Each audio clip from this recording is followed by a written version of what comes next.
si umatua maka hoko halu ai tuua oku ke itu kakakamaunga uolon uai o tutonga oso te akaba itu alofa alaka wahana te alona koe mahala ria ni koni konga hako pakunga ni kuori hoa ua hoko kakaka koloa lau kau anga oe tine tonga keta ngata te lau i kuonga o tu pere ni te patangalo mataa kala noha noia pakalaka na uere hono mau sakakala pakoe koe latanga pagai ui hatoa liuanga te pare aliki moe wakumaka te ui e te ike kalanga aho e ngini ngini o palaka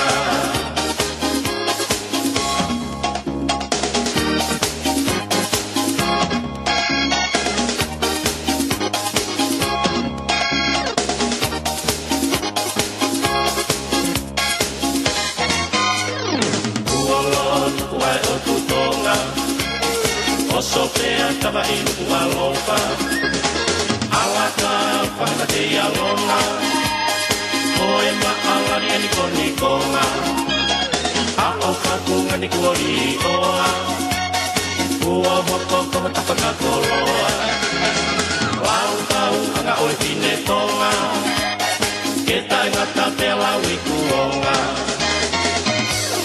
pine haangana ke te kipaiha Uongi e tunga pukai seisa Mama ili ai tangi tinga Eko nisi tuto ne kohono uhinga Koe whakapapau e tau e tainga Tangane e tonga monu ia Koho o puka kei vilihia Kei tu utahai Polynesia O tu pere ni te whakangalo ngataa Kala noa hano e whakalaka Tau ere hano mau sakakala Kuna koe koe latanga Pagai ui hatoa iuanga E pare aliki moe wakumaka Niu ui e te ike kalanga Aho e ngini ngini o koranga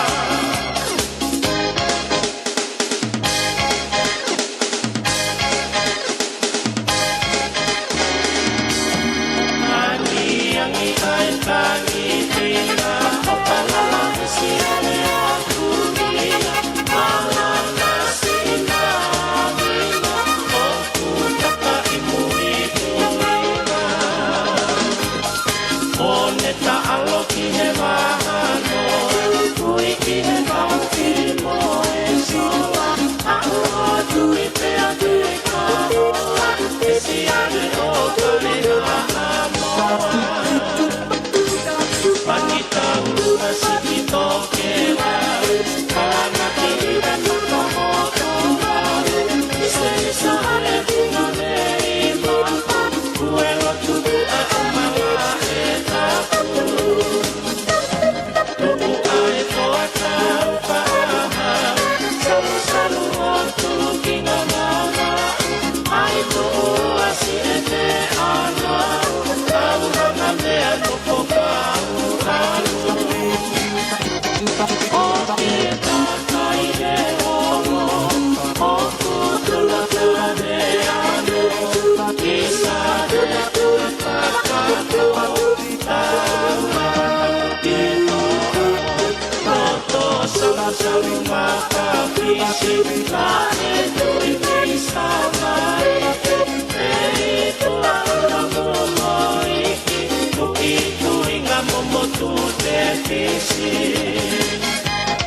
Rineha apa itu ke tau E kua matani e halato auro Isa opaka e mangalo Si opaka kalane o no aro Leu kau lewa ai kakalani O kau sote a kama apangai Kaho e sina pine murani Pangai ue ate ilangi mai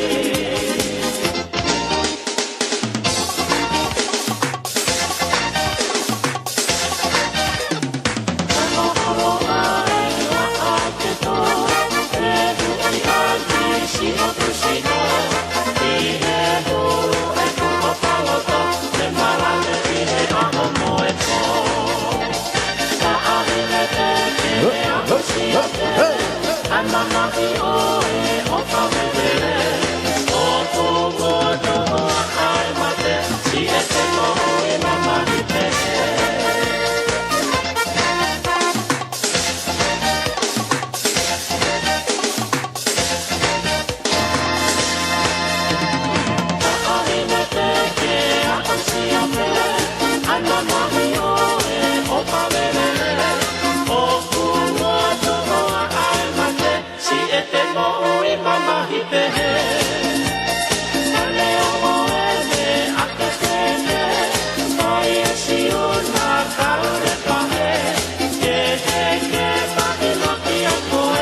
si e te talo talo ai pe Pine haana ka te kiwhaiha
Lama ko ini.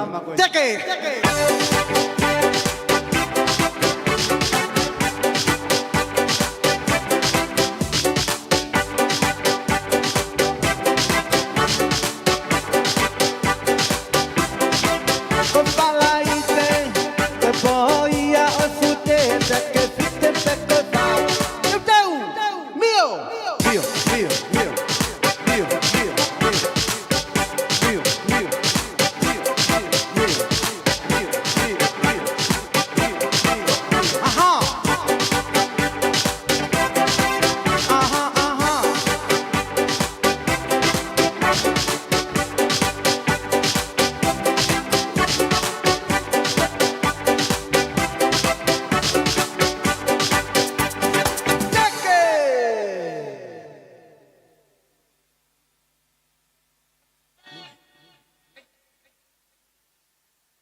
Yep.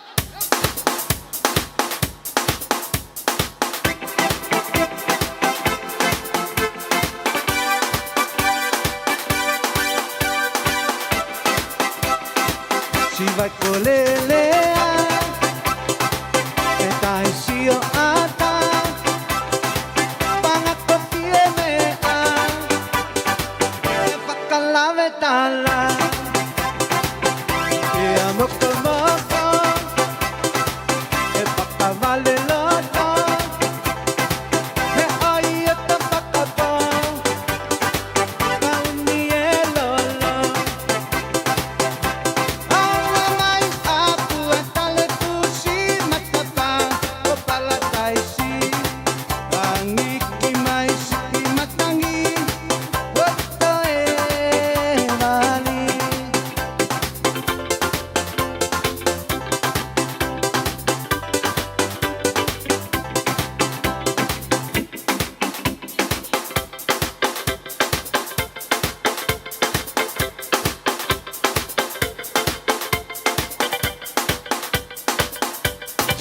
Si ilala maingalok na moko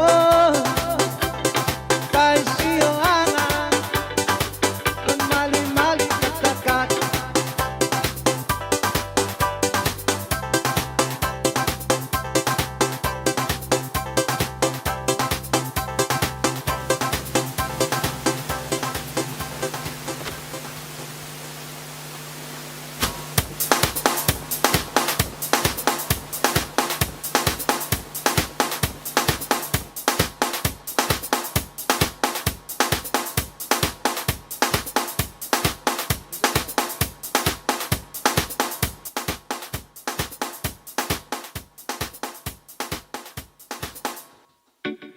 I'm gonna never-ending love for you.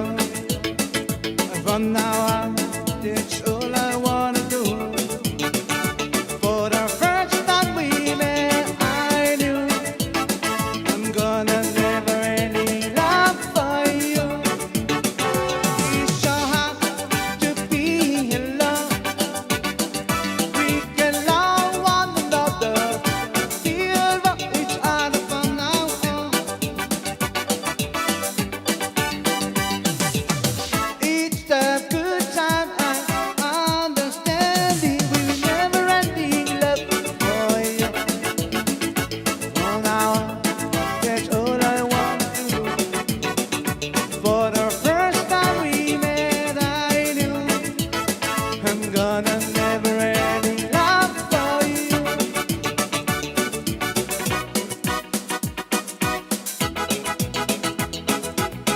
Si ililiyo si enenoko kamamata tangino iya kisi osino hekumiya mo ay koe si ao tatao mo atakuo mo maheni pa hetangi oi oi awe oi ai mohafu oi awe ko ikai te kila te e ana pepe hetangi oi oi awe tangi oi awe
Fiji on my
Got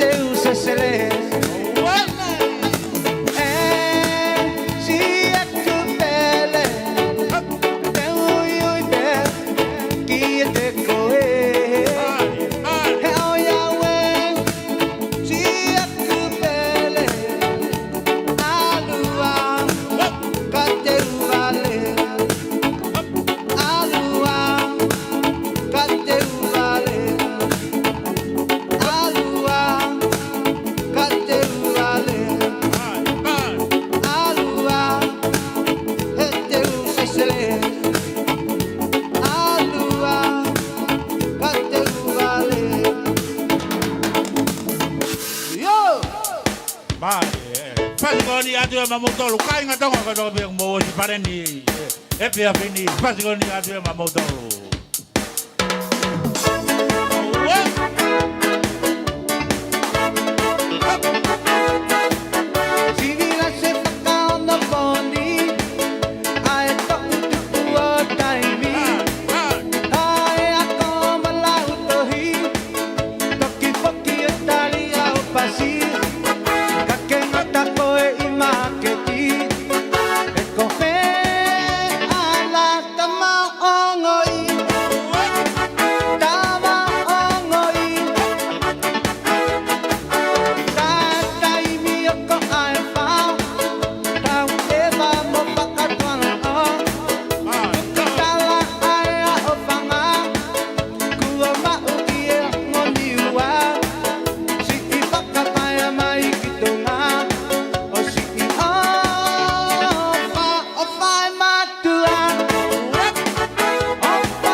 Lataangaya oy manulau kau.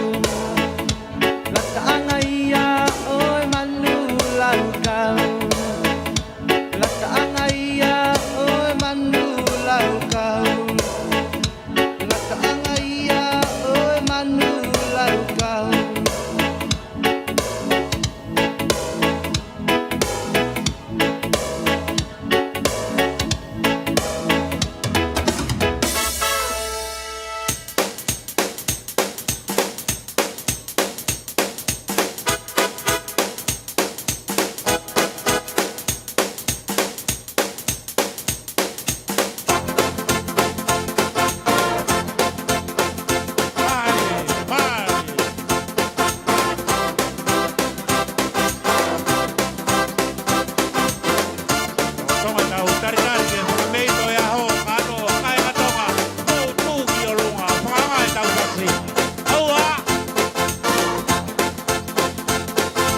Vila gila do, up my gila do, mia yellow gila do, and I'm my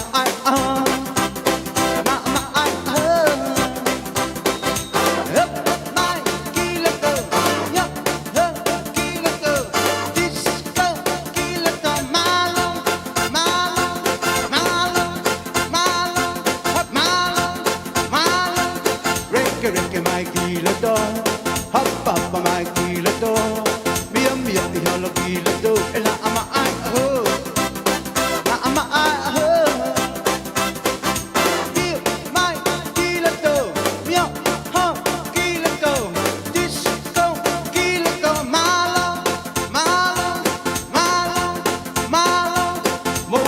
my kilo to, masa ifia kaya my kilo, mo mali kilo to, hina ama ay ho, hina ama ay ho,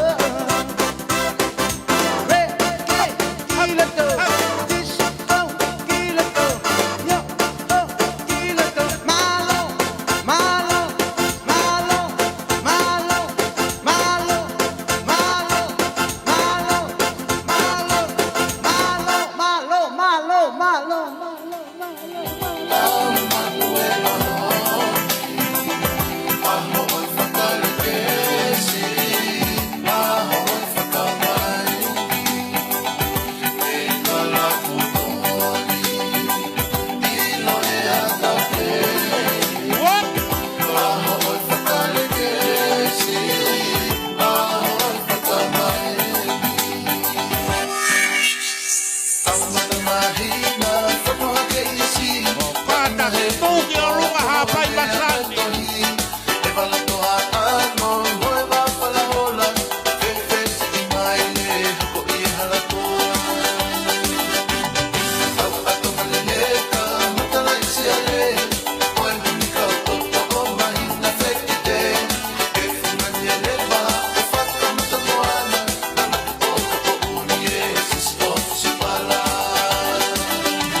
Road pe mo hafangani kore fa more at puke fa ngamari ko ni ke fa kata mo ai fa tongia ko ni o kuia e ki fa tamaki ko e ke aho a ko kore at mo ka mata ta tolu I hono fa yo lotu ta po ki o e tamasi PFJ e to ki ha UPKK o fa kata ai pe mo ho fa fia o ia tau fa fe ai tantai fa fikau mo se taufa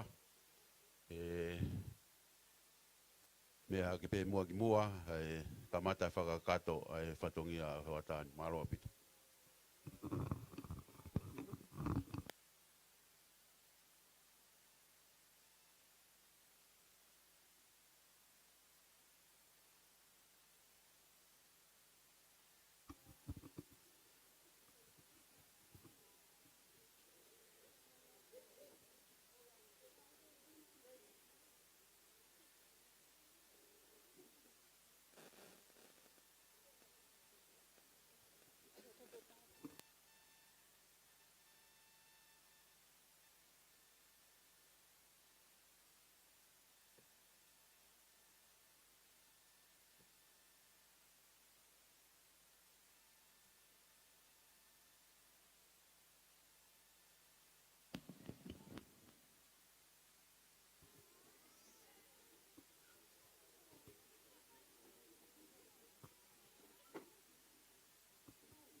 Please, may we all stand and welcome the birthday boy.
Wa vai tamai ba mo alo mo lau mare man oni.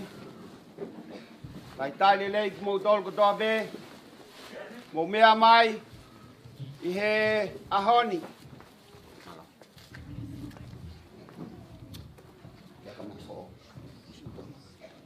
Wa vai tamai ba mo alo mo lau mare man oni. Vai tai le mo dol. Mea mai a koen. Tau kau ngā whakawhita.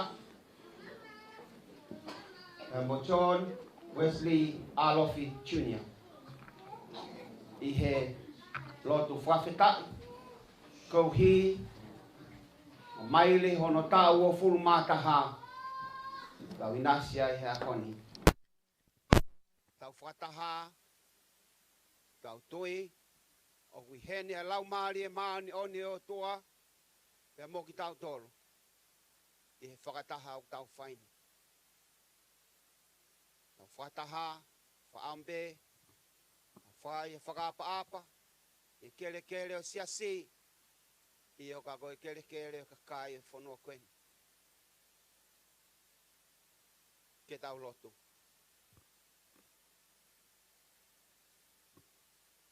E lau maari e hifo mai, ki ho mau whaleni. Haere mo mafi. Ai iwi ho kelesi. Haere mai. O aki lotoa ki mau tolu. Lau mari e maanyo ni. Kau mo ki mau dolu. O walotu mawahe koe ni. Ko hui goi o whai a Fiona. Whai tāpu kina mai.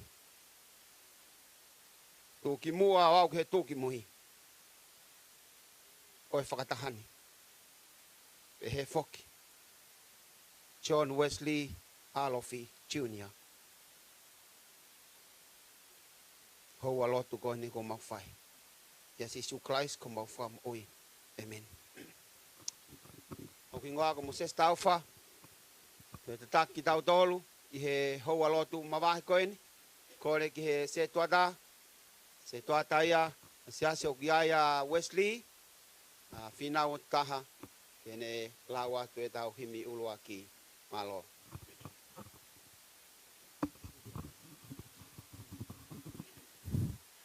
Whorwhorahimi di kamata ke tau lotu ki he whiawhini.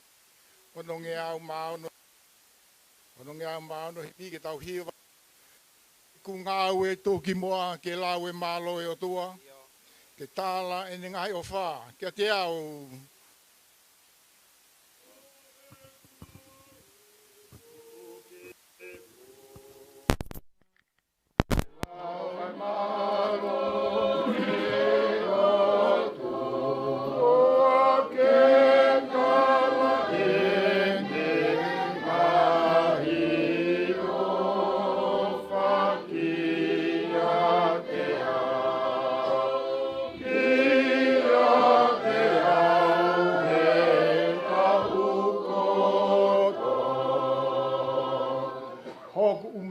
Na e lau te eki te whanau iau. Oni. Na moe ku wale na iai o puke hake. Hello.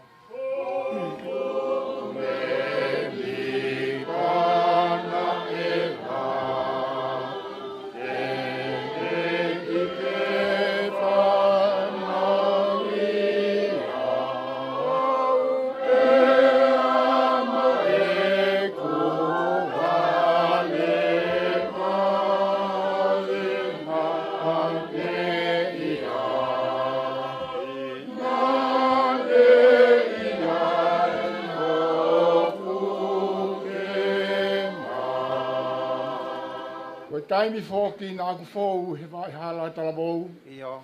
Nā ne a whio he whowhu. O puke au ke ua humu. Tai eki.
loto te dau lau whataha pe ai loto ahe iki ke dau loto. E tua mafi. Ko koe mau tamai. Koe tamai whakahewani ai a Fiona. Mau hanga atu kia te koe. He mau ilo ko koe aho mau ngauhi. Pea koe a Fiona. Na ake toka mea ipe. He koe tokai mananga aho afi. Tala ia e folofola. Te ke whare mai ki mautolu ke maamani koeni. Kua osi whakatutu behe a Fiona ho mau ngahi aho. Mau whawhitai ko hi. Ko ngauhi ki mautolu. Nai kai ke toe whakatatahu ki ha mea ke. Ka koe a Fiona toko tahape. Ngau ki mautoli ho i misi. Ho ke te ki mautoli e manawa mo ui. Pea ko mau tangata mo whewhine. Koe uhi pe ko koe. Mau hanga atu kia te koe. Whawhetai ho ofala. Tauhi. Si Wesley. Talu mei manawa. Pea ko koe ia. Nā ke hanga lalanga ia. He whatu o ene whae.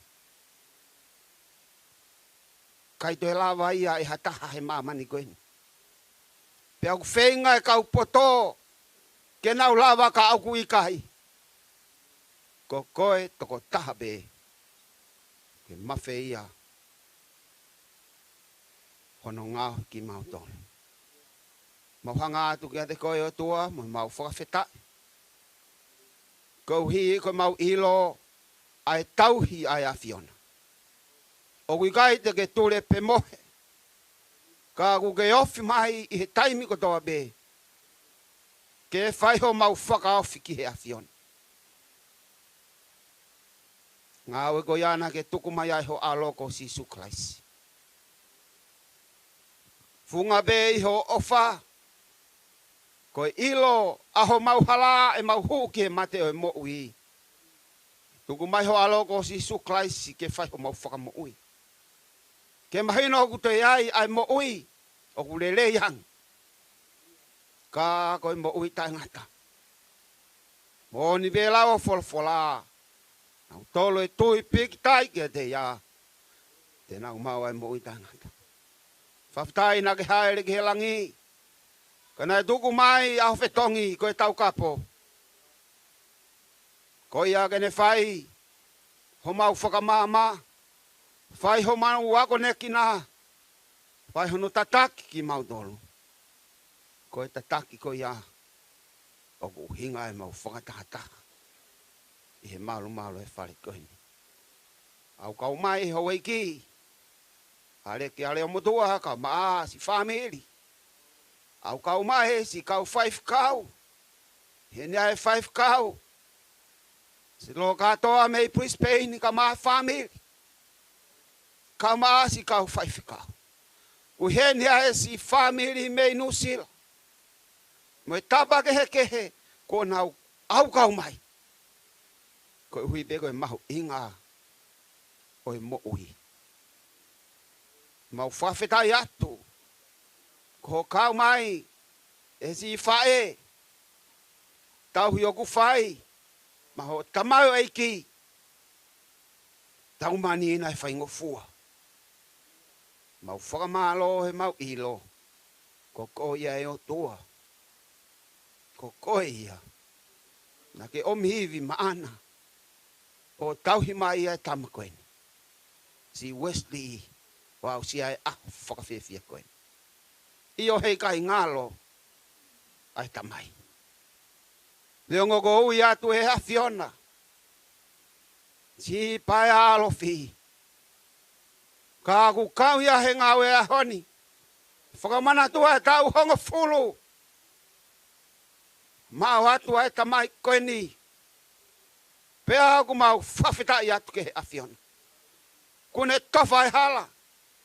Ki he foha ko eni. Ko e hala fono ngā ia. E hiku atu ki itani tina. Tuku peke wa manatu ofa. Ki he tamai ko ia. Kai. Mangalo ai a teki mau tolo. Ko koe e o tua. Koe mau kamai. Ko koe uke whai ho mau tauhi. Pau sia e ahoni. Kau mai ai o tua he ngā ue ku mau whai a koe ni. Koe whotutu a e tangata. Kaha koe teki hanga o whakahoko. Koe mau lotu o wana tuku. Ke a tā ngahi mea ke mau whai.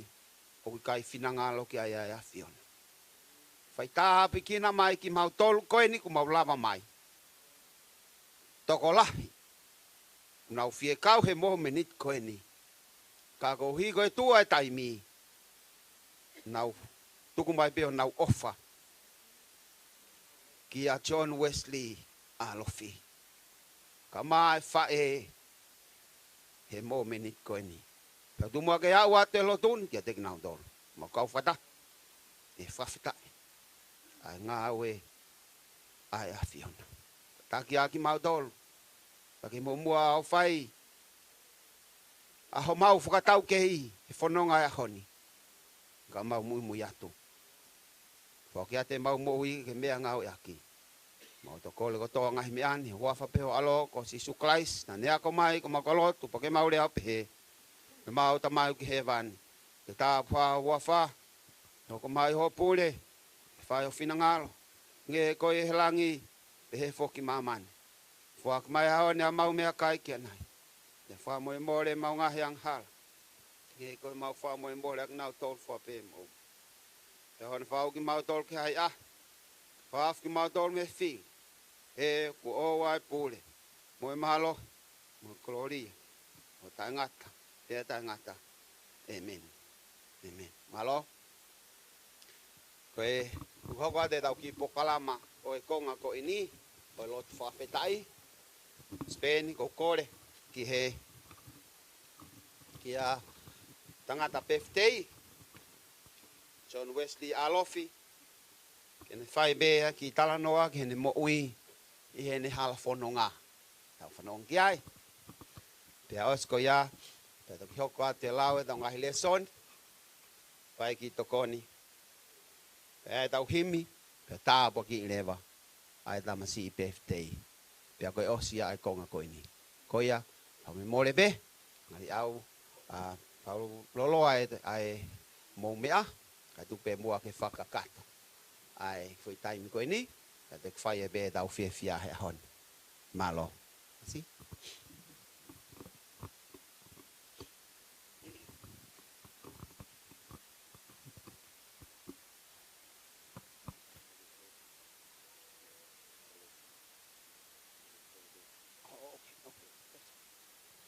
Okay.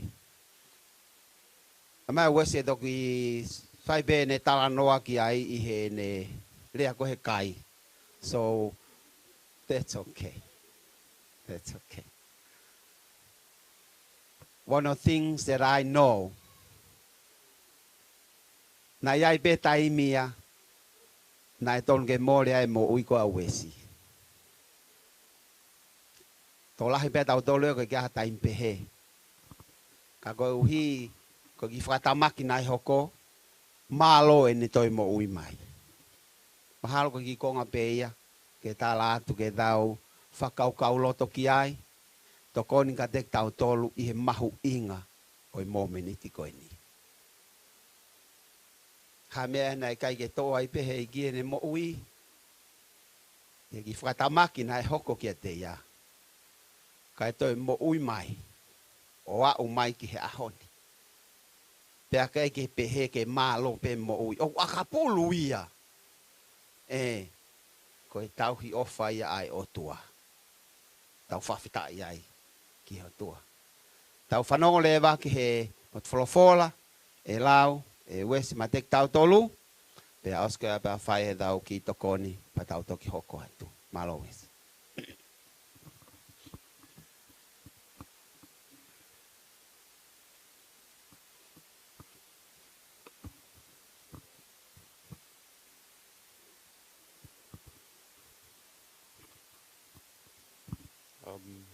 Same wa tolu. Kok tohio siova, e gata mo siva. O kene whakatakoto au. He ngahi toafa, lau muka muka. O kene taki au, ke he ngahi vai. Aka nonga, kok lau malie. O kene whakafoki. O kene taki au, e ngahi hala. Pai maha ni oni. Kohono uhinga e. Kohono wawhape. Io. Neongo. E te alupe. E te lea. O ku malu ai. Malu aki. Ai mate. Hei kai. Te marawahe ki hakovi. He kokoe. O ku mau whiohi. Ka sio toko toko. Moa kau. O kune whakawhia mai le i au. O ku ke teu mai. O ku ao. Hate pile. Ka ko hoko. Ka koe hoku. Ngahi whili. O ku sio. Meihe. Ku ke pani lolo. O ku ulu. O ku whonu mahua hua. Ai ku ipu. Tā. E tau pili. Mai. Ai lelei. Maolo ofa. E o ku ngahi aho kotoa. Pea ke nofo e whalo si hoa. O whaipe o lau konga. Amen.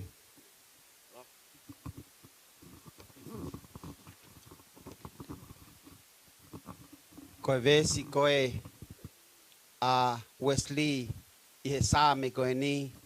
Koe vesi whakamui mui. Ai a o pehe. Tā e tau pili mai ai rerei mo alo ofa.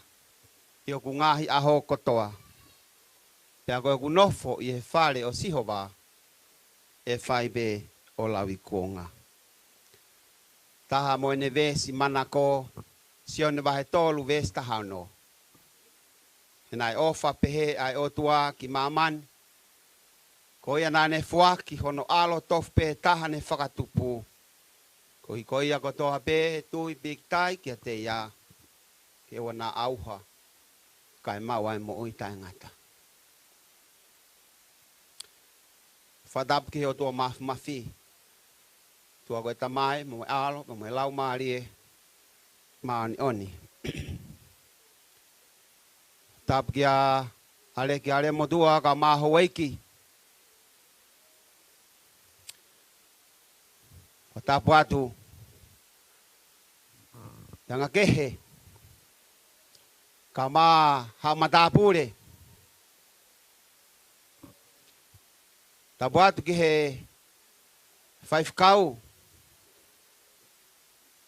Se te lo katoa kau maa. Ka maloni, pihe ka sione. Kau 5 kau. Tap ki he se doada tauhi a Wesley. Fina o dutaha kau maa si kau se doada. Pehe ki he fahu kau mai ai family. Siasi kau maa si ngai kau ngā mea kotoa be. Ulawa mahi a honi. Ke tau kau whataha I he momenit whakawhiawhia koe ni. Tapu mamahe. Ke tangata birthday o ia ho. John Wesley Alofi Jr. Hoko sia a hono tau uofulu mātaha. Koe ni paku tau whawhetai ai ki he otua. Ongo vesi manako ai tamai o egi koe ni. Hange eia ko ha hulu hulu ki hono hala whanonga. Tala noa ai vesi o kupehe ko e gospeli no tahaia. Se one vahe tolu vesi tahano. Tala noa ia ki he o tua pe mone ofa ko whai mai ma te tau dolu. Ia sisu klaisi. Pe aku haa mahino ai ai ofa ia e o tua. Nai kai ke ne tuku hono alo ke nofo I hono alo lang ia. Kana ne tuku hono alo ke hifo o pekia. Hifo ki mamani.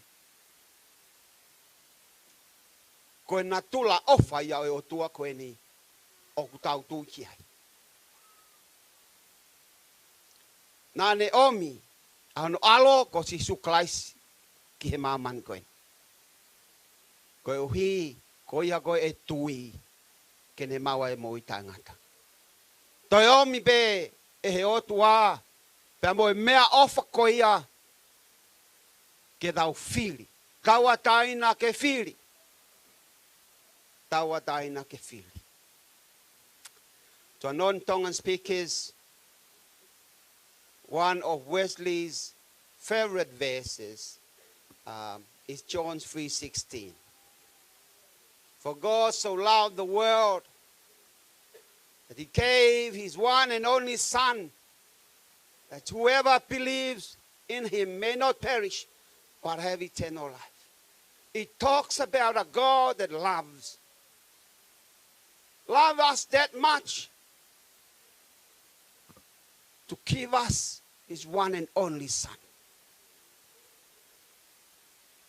God also loves us that he gave us a choice in our life, in our journey.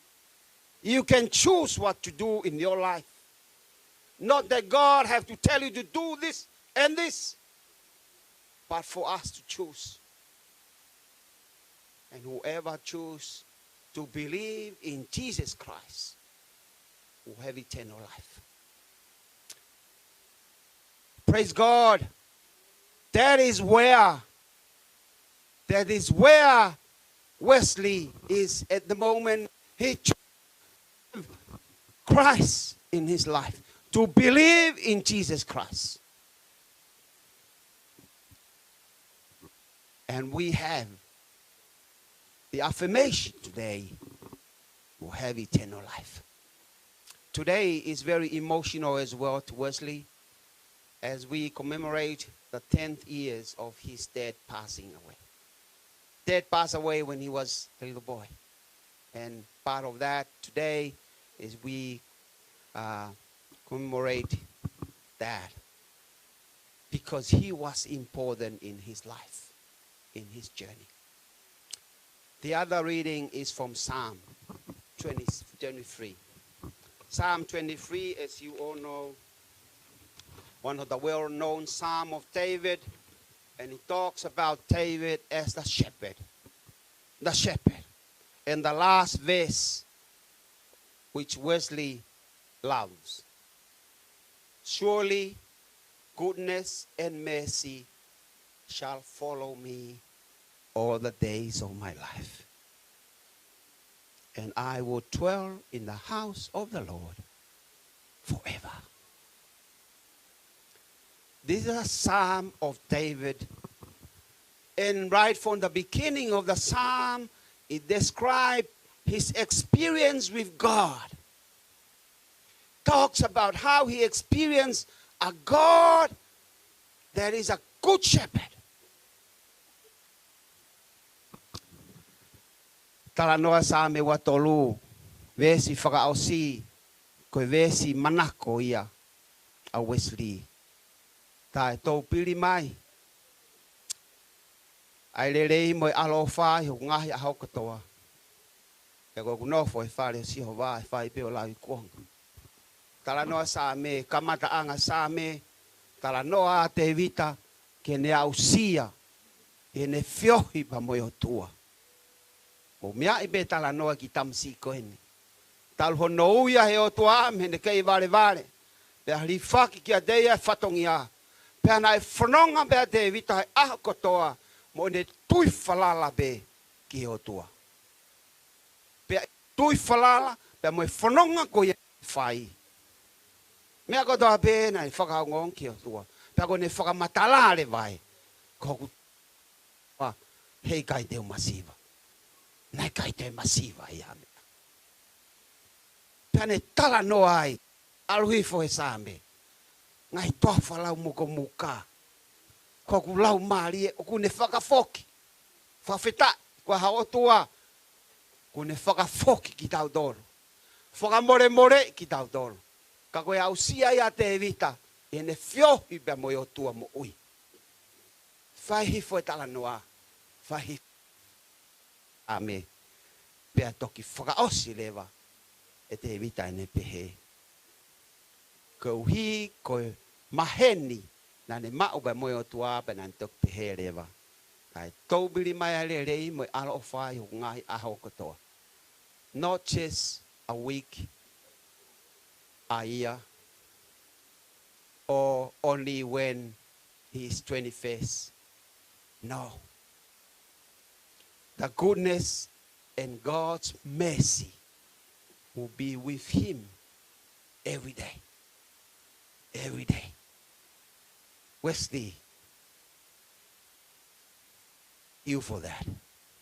For affirming of God's goodness to your life that saved you when you were a little boy. Give you another life. Thank you for the affirmation of God's mercy. Praise God. God's mercy.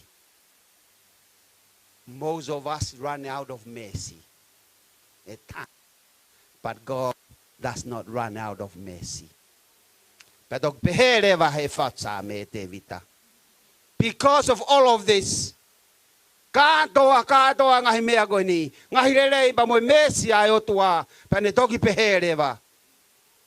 Pea ko e ku nofo I e fale o sihoba e faive o lawi kuonga.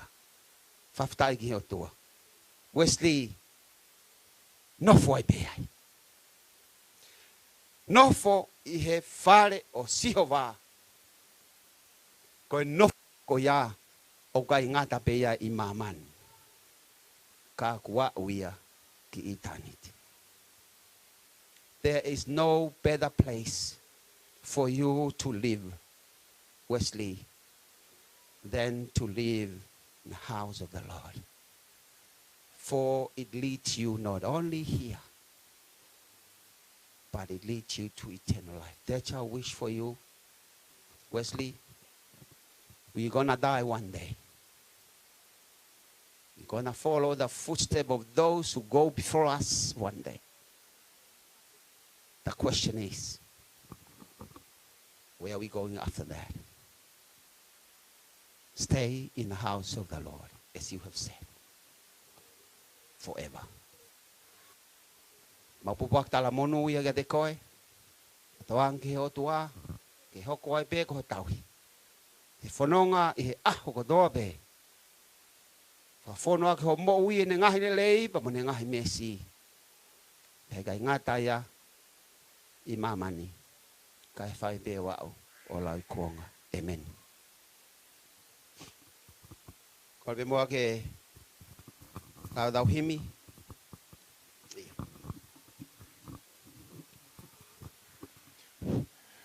Kato hiwa I he whangea mātoro e himi. Whangea mātoro e himi. E ika I te umasi wāu pe tuku hausia. He koe e ki aniu. He tauhi ia.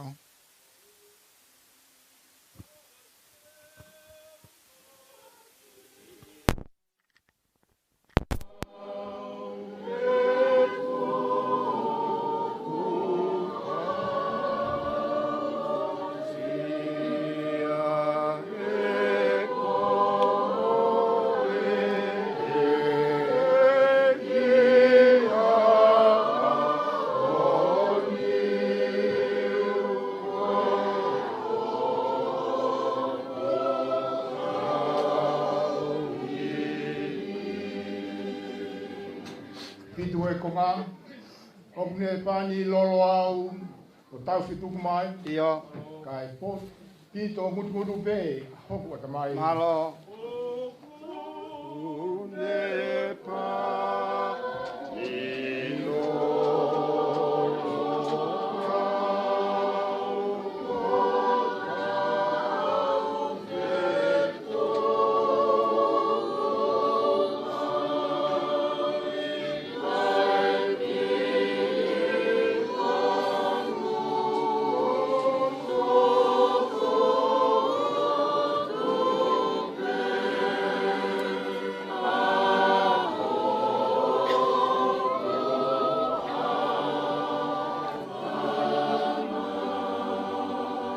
Ves whakausi, Honi alu ki helangi I ke teu I hata fia. Ai awe au ki ai. Pino ko maa mo ia.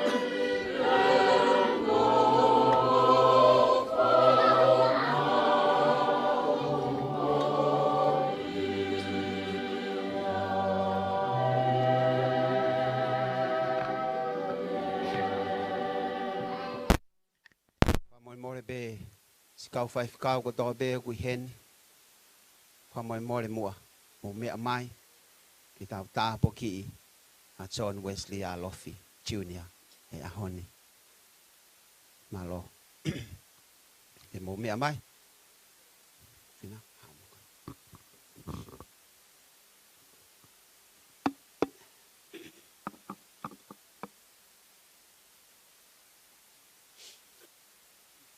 iyo skau fai kau do be mo hen ni mo pa more mo me mai fa koloa ta po ki e tamai wekin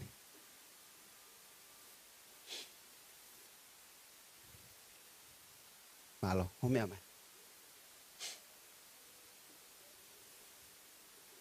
ta mo wis ta po mo malo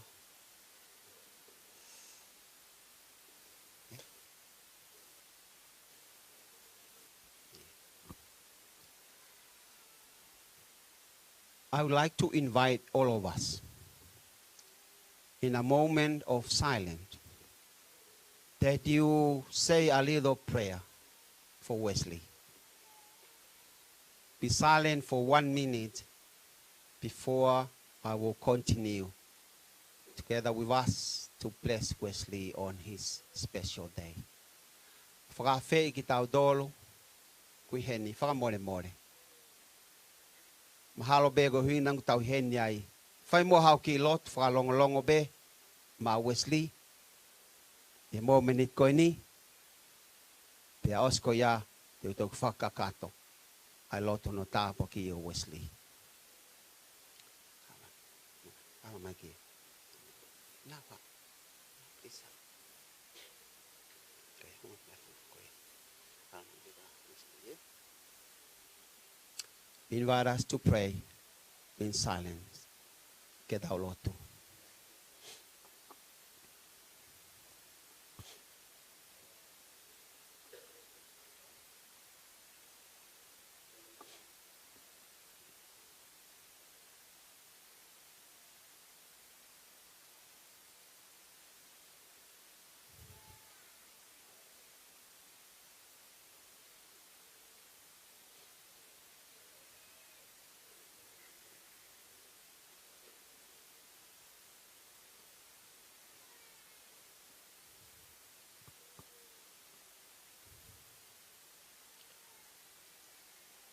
He glere mauhanga tu ki a Fiona.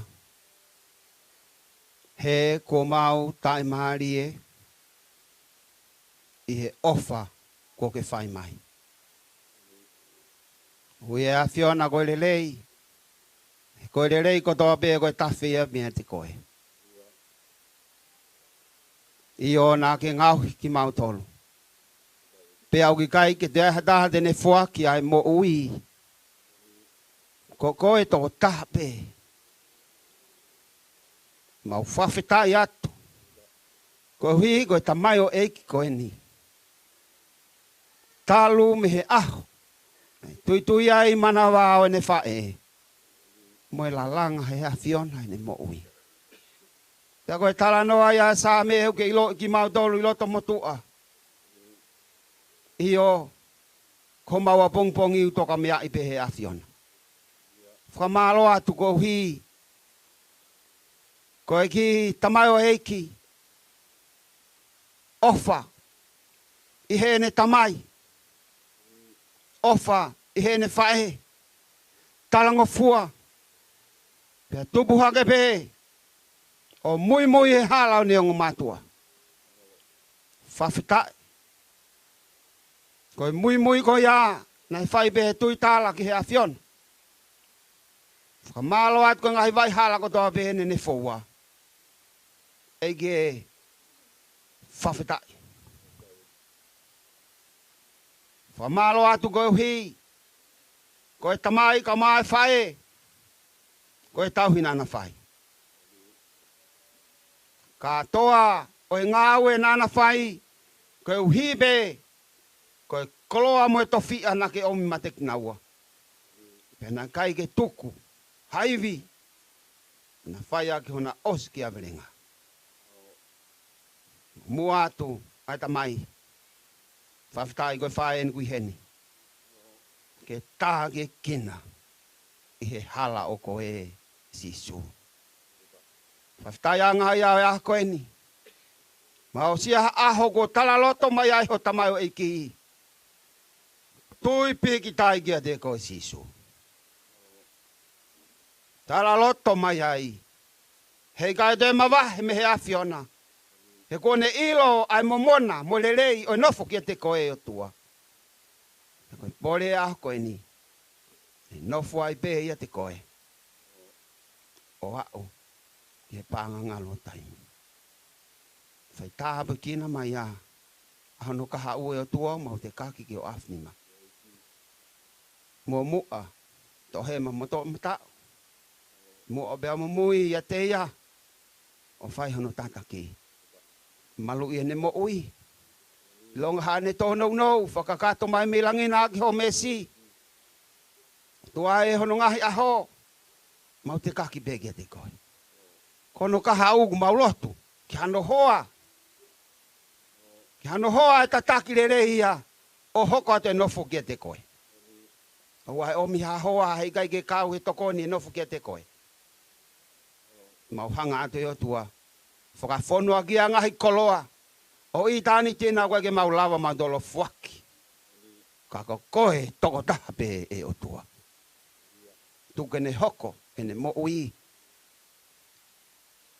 Koe tahapuaki. Koe tahapuaki. Ke family. Mai siasi moi whanua. O tua e. Hei tāpikina mai ai hau tamai eki. The Lord bless you and keep you. The Lord make his face to shine upon you and be gracious unto you. The Lord lift up his countenance upon you and give you peace. Ta pagi mai koe Jehova mo ne tauhi. Whaulo mai Jehova no fofonga ke te koe mo ne alofa. Ha ngai fofonga mai a Jehova ke te koe mo ne atua e merino. I wafa peho alo ko Jesu Christ. Ko mau wha mo ui. Amen. Amen. Bea koe kreso tau e ko Jesu Christ mo ofa tua whiho lau maari e maan oni. Te mau tolu ko toa pe iau tai ngata. Amen.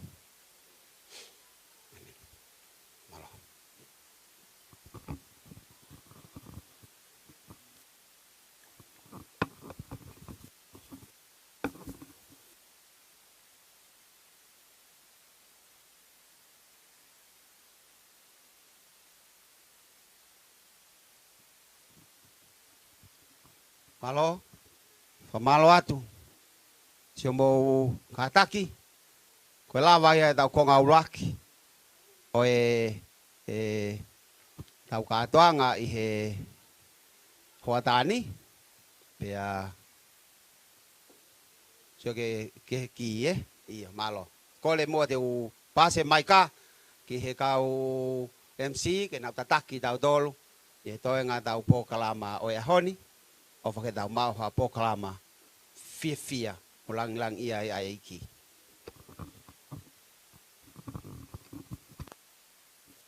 Malo au pito, kataki katau hoko atu ai peki he polokalama o e foaki e ki. Ko e foaki e ki e whaia e sete lo katoa, kataki ke mea mai ki muani.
Whawhetai ke o tua mafi. Whataura mahao ko whai he o tua mai whoha koeni. Whatau kau whataha pia mo e wheilau whawhetai ko hake. Me he ne tangatai ki whai whikau. Ai loto ko hounga ia. Tā poaki ko whai he o tua mai whoha koeni. Sā me te au tolongo fulu mahi wā. John Wesley Alofi. E si hova ko ke hakure au.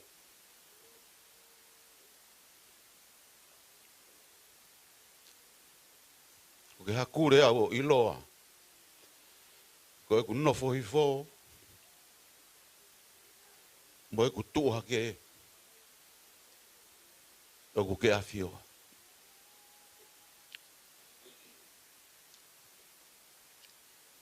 Na dalu ho tupu. Mo e ku whakaamu pe ke hange e koe. Wheilau rau tā puaki kua whai he whai whekau. He ke nofo mau i he whare o si hova. O hau ke he ngataanga ho mo ui. Nei e pe mea nā kulawa. He nā ku awe koe ki sia tau tai. Neongo nā ke keisi.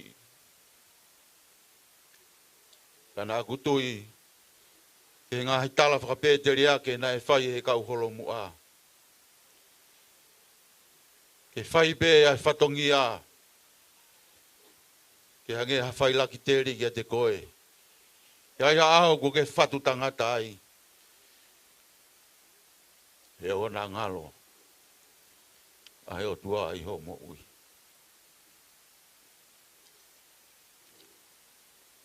Ko whawhongwhonga atu. Ho tamai. Ko ho te hina. Kau ngā toho palau. Me whakaamua. Nei kei mau hua whainga maari e. Kau whakataha e whakamo oni. Mo e tāpu aki. Mo e ahoni. Lahi e ngā hikoloa lelei. O kui nasi ai halango whanonga. Whai whikau ka umae whamiri.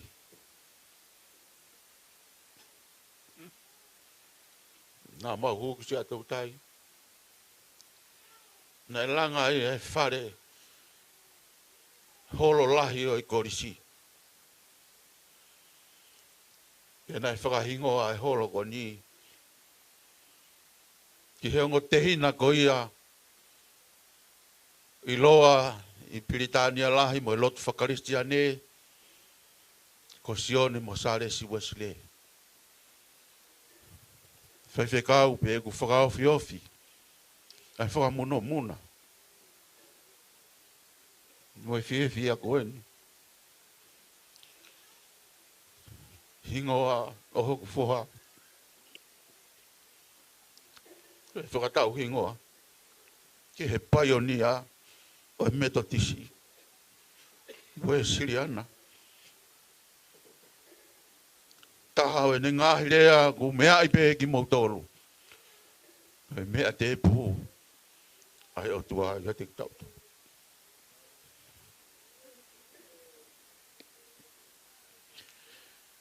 John Wesley Alofi. I ka ipuri hea te koe. He nāke o sifu tangata pe. Ka pau ko au ke tau whakatohi tapu. Hei tōtoni ai o tua. I o tamai. Hau mau kei toko lahi pe halanga whanonga. Ke pōpō atu ki a te koe. Ke hoko e ngahi āna umeri e. Ko whai he ngahi loto whare. O ngahi whamiri. Ka e umaa loto whare o esi esi. Whakaheke heka aki ho wholau. Mau kau whakataha mo tala monu ko whai he tangata iki whai whekau. Koe ahoni, nai whakaamua pe. Hako tū he ahoni ke whakafofonga atu. A he o wha me whai toka.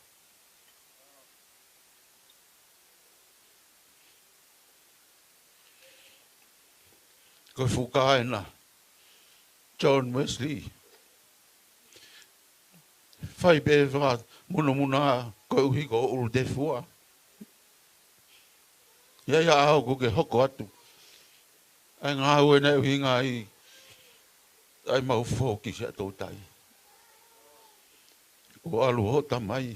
Ko mua ia ke hea pi. Koe whukaena. Ko atu pege te koe. Ke hoko atu ai whanonga. Te mei tai miki i tāniti.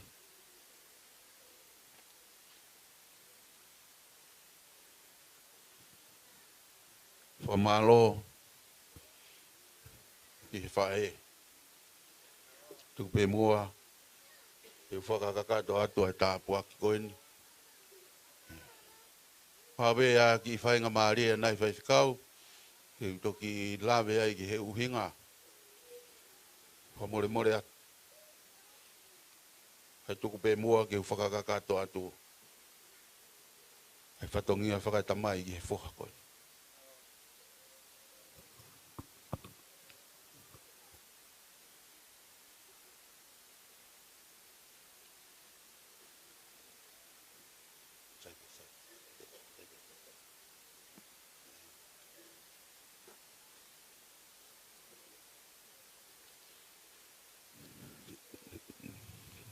John Wesley Alofi. Koe hala ai au whakapo uri. Mo ne tala e pēteri a ke koe i haha mea. Hako sisu o ku whaka uri. Koe o whakaampe hoko e ahoni. Whakailongai mawahe aki. Ai ngahi aho alo tā maki. Nā e whau mai ai ho mo ui. O hoko koe maka maire. O mi he o tua. Ke mawhai atu pēa e whakafofonga. Koe ni kia te koe.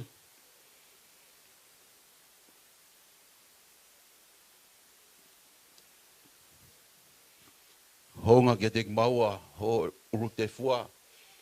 Mo e tāpuaki. Ai o tua ku whai mau. Ke au si ai. Ai maka maire koe. Tala monu at pege te koe mo e. Mo family mo e ka inga lotu. Whai whekau. Mo ngahi maheni kotoa pe. Tāpuaki mai koe si hoa mo ne tauhi. Whaulo mai si hoa no fofonga ke te koe mo alo awha. Hangai fofonga mai si hoa. Whai ho tauhi pe me taimi ki i tāniti. Maka koloa mo wi kui kai ma wi ai ho tau loto whare. He poka pe e whainga maari e koe ni e whafofonga te ki mahua. Mo ho whae, fia e au sia, e maka maire o e tau o fulu mātaha e tauhi pēa e o tua. Ko whai ki ho tau loto whare. He hoko atu e ato nai, whakapulupulu koe hangahi aho. He ke hoko atu e ngā ue nai una loto. Ke whakakakato e ho tamai, leo ngoko mua atu ki i tāniti. O whaatu ki a te koe, hua whai tamai mo alo. Mo lau maari e maani oni.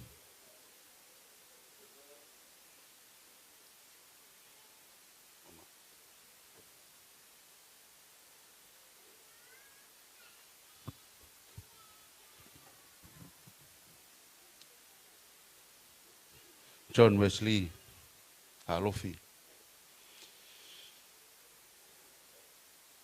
Koe whakailonga pe ia, koe whakaanaua, whakataimi, ke whakataua tai nai koe. Ka kuhai aki koe ai ofa e o tua. Ke hoko atua e ngā ue. api o tau whakaana ua ke tau iku o toa pēa. Whonga te ofa, whamiri ka au mahau whae, aloa bitu.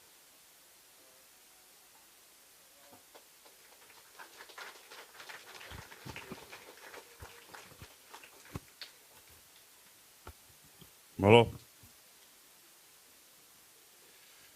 O laki whakawhataike ki, tau me ke ahogoni.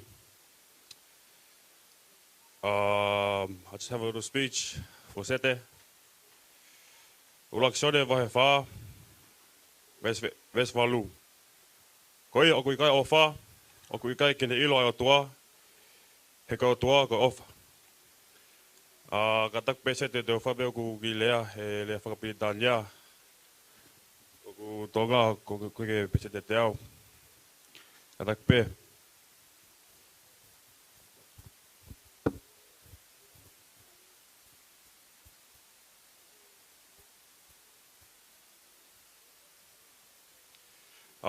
First of all, I'd like to thank the Heavenly Father for this great day. And I give a heartfelt thanks and praise to the Almighty for my safekeeping. That today a milestone to me. When Dad left, me and Mum, I was totally lost. Fortunately, God is in our boat to stop it rocking. And thank you, Sete, for being the father figure and stronghold for me. Sete, please, I would like you to still keep my key to the doorway until I find a princess to help me hold the key firmly in the future. And I will take the key, but I will keep the Bible, the light, and the key for everlasting life. Ka bea malo.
I do apologize. I know the food is getting cold, but please just bear with us for a little bit because this is Wesley's 21st birthday. It's not going to come twice, only once, only today. So please, DJ, tata mai peha ngahi fasi. Kai si alo Wesley o whetongi mai kai tok tāpua ki e tau mea toko ni. Malo.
Fate falfe ala he lima tolpo asia on the go fitu faya asi valua fakau kau vive te mate malaria o fuluko ta ta he kai te lava ta wa mana to maka fai kita fua ta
Kole atu ki e whahua Wesley, ke ne mea mai ki muani ke te pile.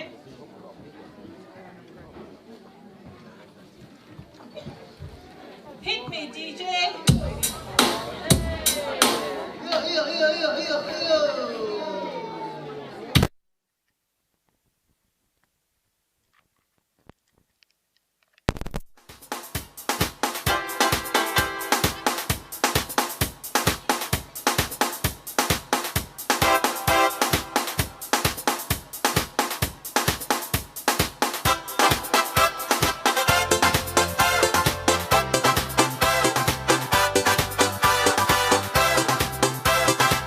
Si vai kolelea e tai sio ata Pana kofie mea e whakalame tala E a muka muka e whakawale loto E oi a te whakapo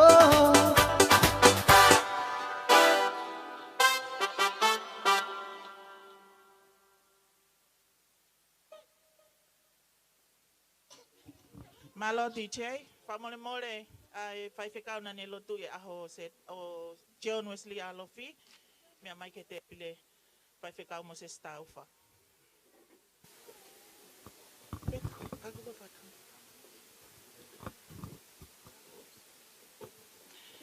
Bia mai ke ai pe se te lo katoa.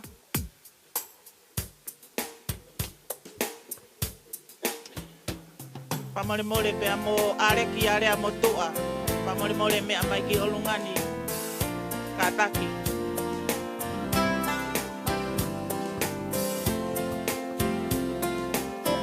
Are ki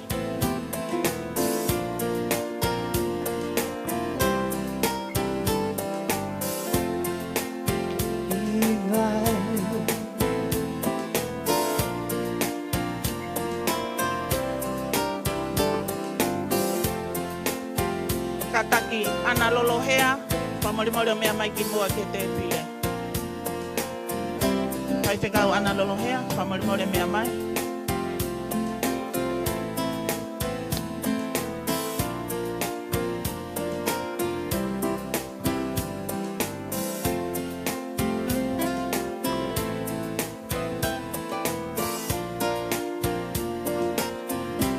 Pamole mole timalani penitani.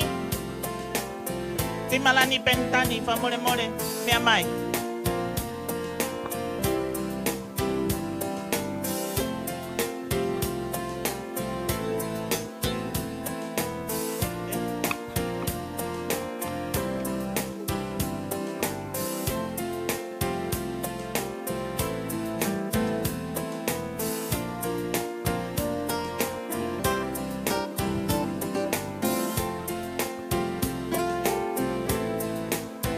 Timalani.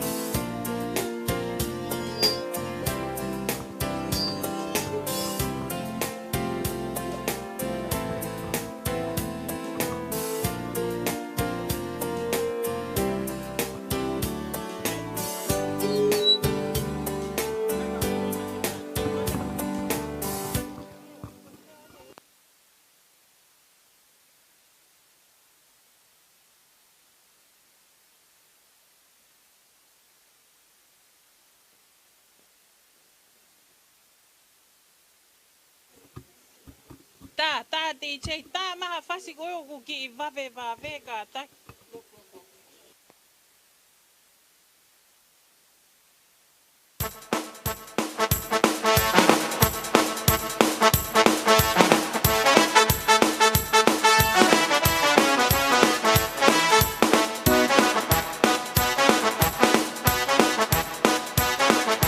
E da hu tol fa tu ki olunga Ni mauna fitu wanu whiri a hoa Irunga kutu tata waka tuku e noa He ai molea He tuki mo panonga mai tamatonga Kau e malo kakatoki pefika Kung hapalang e ke mopa konua Kutot kakanga kai foki olea Oua kepe kaket ube amo usioa E da hu tol fa tu ki olunga Mauna fitu walu hiri aua Hirunga puta tata waka tuku e noa He ai molea E tuki mo panonga Mamatonga Ngau e malo kakatoki pefika Kung hapu ua poke ke mopa konua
rock me, rock me.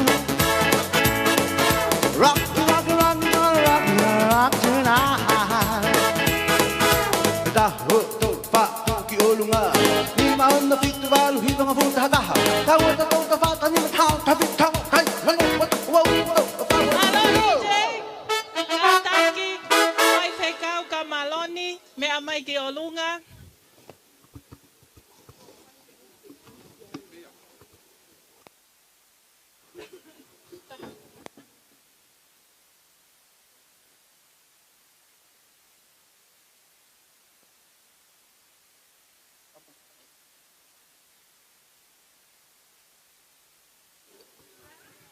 Kata que foi mo fa no fo mai tau te pile mua.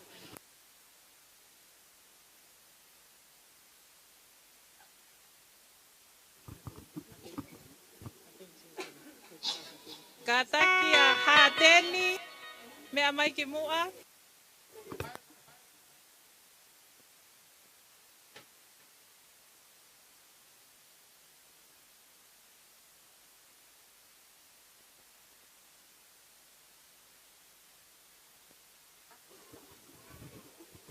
Kata ki e se tuata finau o tutaha me amai ke te pile mua.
Well,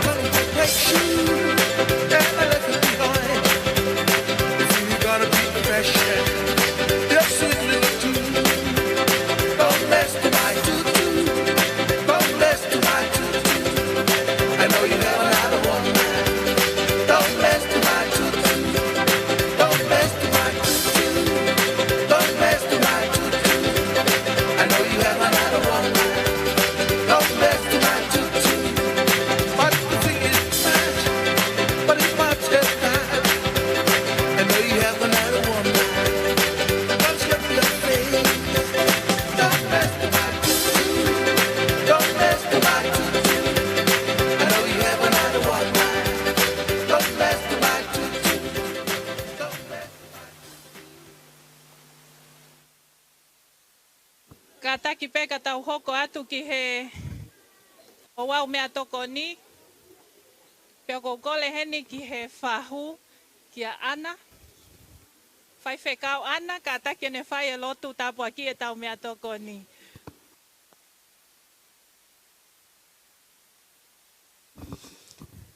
Ki moi ke whakilotu, whamalo lahi a tau pito ke fu me a toko ni koe ni, whamalo ke both family.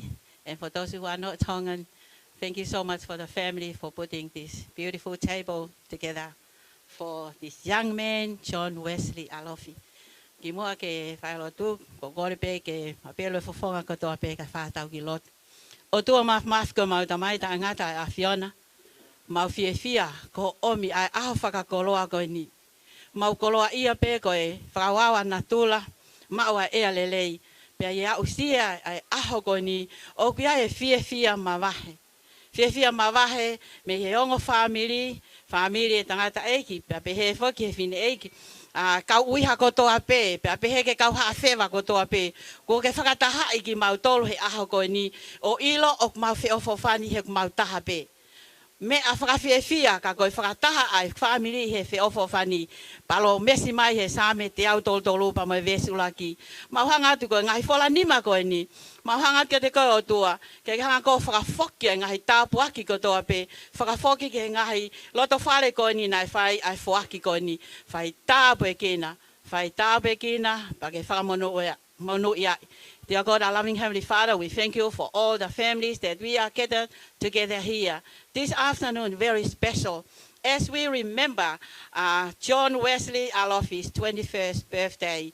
Dear God, I pray for this special meal that we are just about to share. I pray that you bless all those families that put this together. It is a joy and a blessing, and I pray for returning the blessing to this family as we are going to share this meal. Bless us abundantly. Give us energy to do your will. In Jesus' name I pray. Amen. Amen.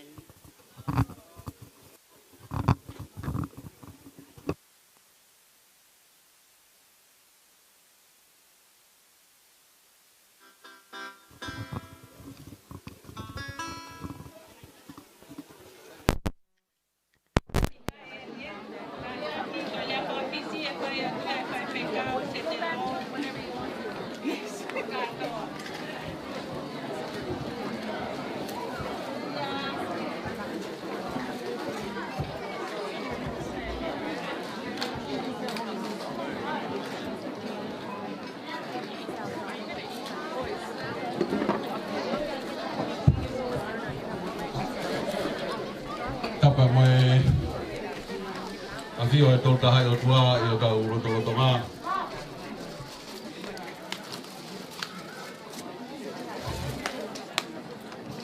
Patap ki a aringarea motua.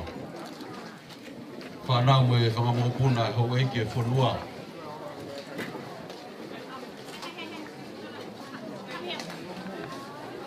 Whanrua atu.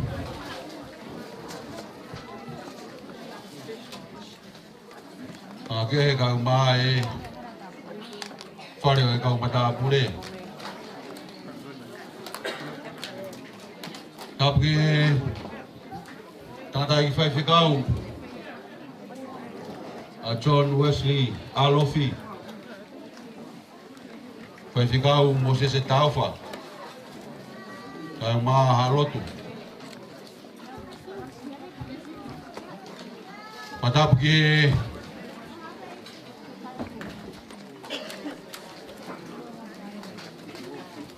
se tuata mo kai ngalotu o kai ngalotu kuna utauhi ai foha koen.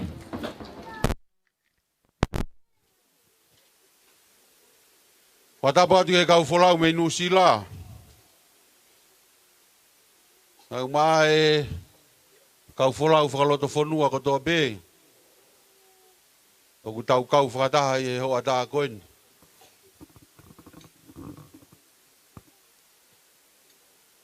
Tau ange whakapapa mawahe mai whoha koeni.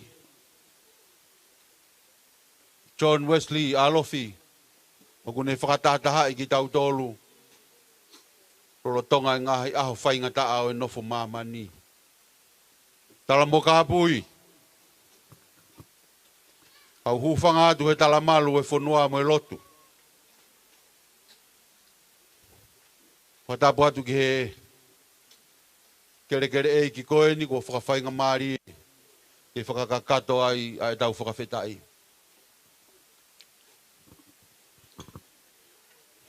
Kai tuku mua ke whaipeha ki rea whakawhisi, whakahalo ilo. Ko hui koe tāpua ki kua mou whakakoloa ki ai whoha koeni. Mou mea mai me ngai wheitu kehe kehe. Ia kakau mai me ngahi ofa. He waha noa. Ko hui koe manatu ofa mai ki he ki mata. Ke ki ulu te fua koeni.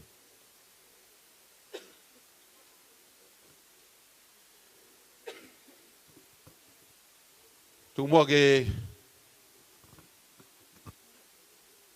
whakaha atu e motua koe ni. Ko tui pē kui ai e tokolahi, ku mou o si mea i pē ka koe tokolahi. Ko kui kai ke tau whelongo aki. Ko hoku hingoa ko se te lo katoa. Me koulo mo o ua.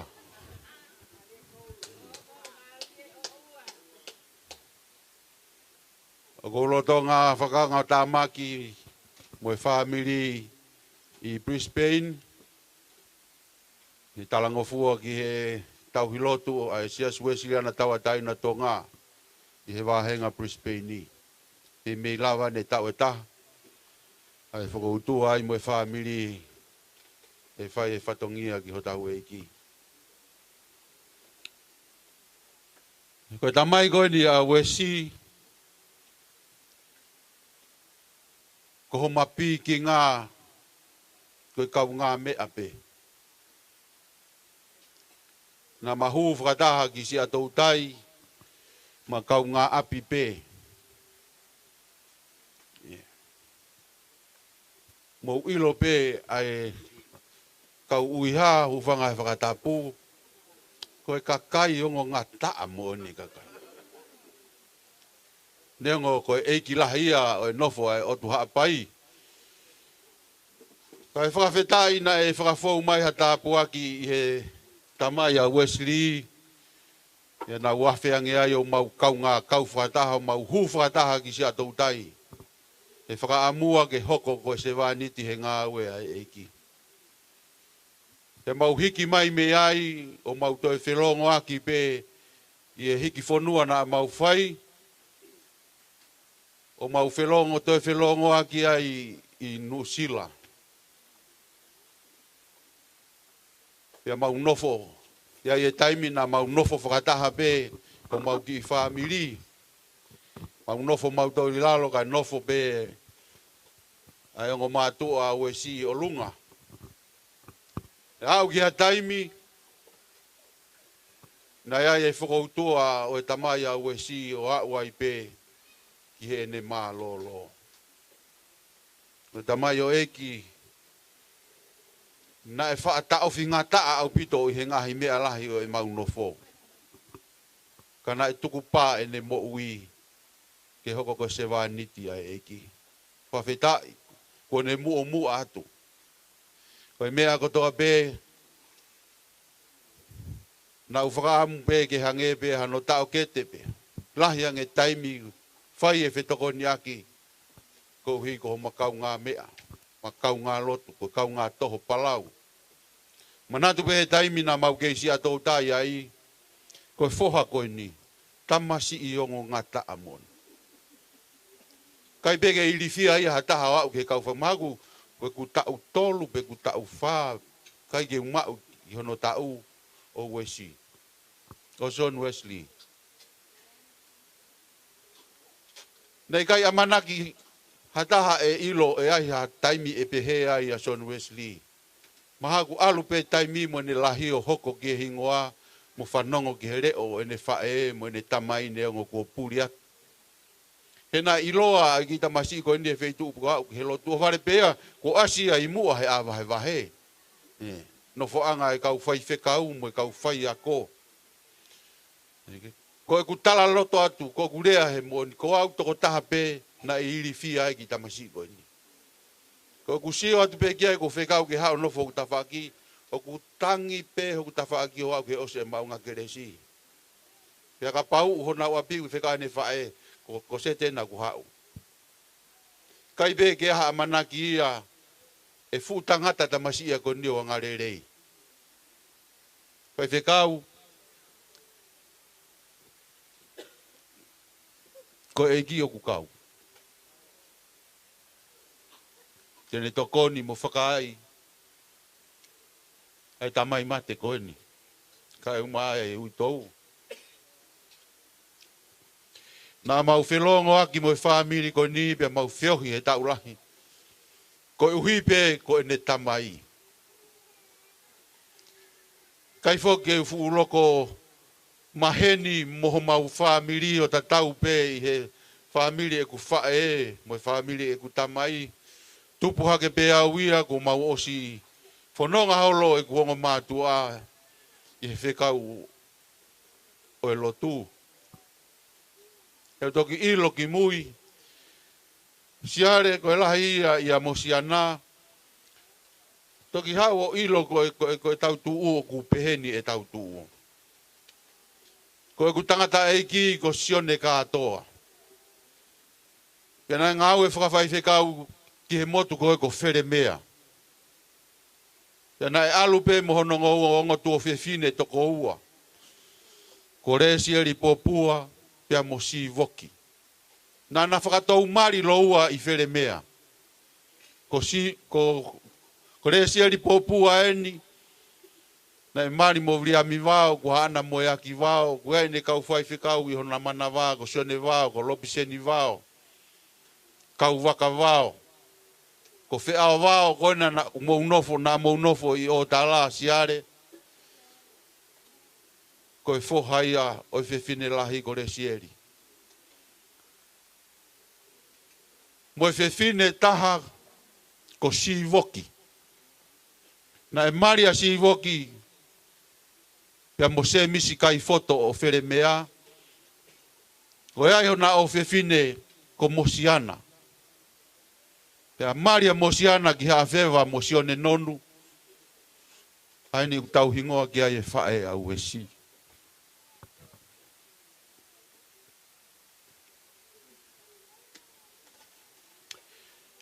Kapau ku hala e ku rea. Mo e ku whafofonga. Siare ko ufa mo rembore atu. Talo e talamai e mosiana ke manatui. Ai aho we si. He tau ko si he mauhiki atu ki Brisbane. E nai os mahino pe ia te mau. Te ulere mai mo ku hoa. Ke mamai o whai whatongia ki he whohako ini. Pera lotonga ai ngahi tūtu uni me ngahi wheriuri waki. Kumahino mai e whai e mau kuata a mau toluia i he ahoni. E au tā mai ka mosiana. Pa more. E kai te malawa atu ko hiko e kuata o kufu. Kuata e wahenga Brisbane o ku whai ia i he aho koe ni. Tau whanonga pe, he koe tūtū ni e ni a e o tua. Tok mahino ange he wikeni, O ku kai lava ange mau fai whekau pure. Tu uni ai pe au ia whakamotu pe ke mau kuatai pe matohe pure luluka ma lere mai mau ahe. Ane pō ke whatongia koe ni. Tuku pe ke u whakafofonga atu. Hei tūnga whare o anga ke he, kau maa kolonga tata. He ku whekau kau aki pe tau nofo, he koe otu haa pai. Koe toto. Te ria na eke hataha. Koe hae uhinga e whakafofonga koe. Ka koutu pe ke whakamooni ai ofa mo tauhi ai otua. Na e whiongo aki i he ngoloto whare koe ni. John Wesley, Alofi. Neongo ho toko taha. Ka koe whakaamu pena na e whai he o tamai. Hea ku kei whai pe he o whae. Whakanau nau kia te koe ke unga. Ki he whare o si hovaa o hangai koe sāme. Whakawhie whia ko hoko koe ako ne kina koe.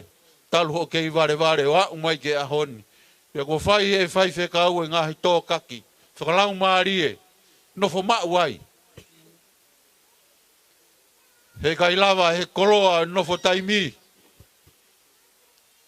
He kai lava ha whekau ha tangata. Ka ko nofo mau pe. Tokanga ke ngahi tala. Ko whai he whai whekau mokinau tolu e kau pou ki a te koe. Ko uhi ko haka haurerei. Ko mari rerei koe whakaamu ki ai Wesley. Alu peke whai whekau ke ne whakahino hino atu.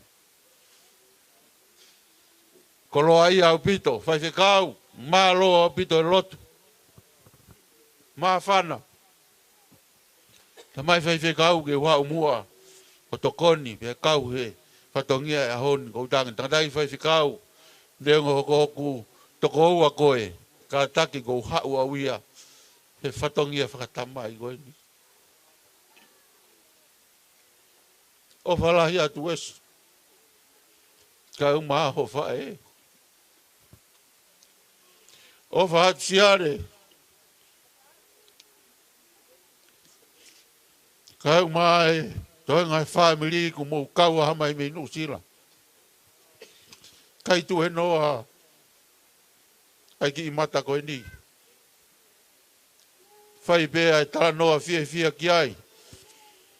O whare pē ku alange siare mwene ki sila. Ka mai ko sila he koe kamata ene wahe he ne ki kontureki he akapulu.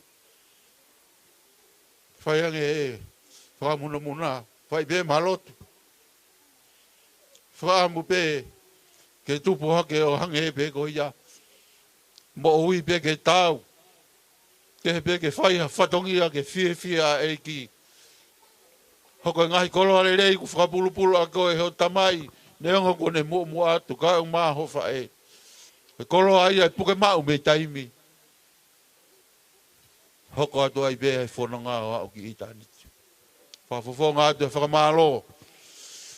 Whakamalo lahi ka teki mou tolu ho mou mea mai me he ngai wheitu uke heke. Kau ngā mea o Mosiana, kau ngai kau ngā mea o Wesley. Kai ngā loto Wesley. Kai umai. Kai ngā ofa kotoa be. Whafonga te whakamalo ki he apini. Toka e hoi fua e o tua o whakawhie ma. Whakawhainga maari e.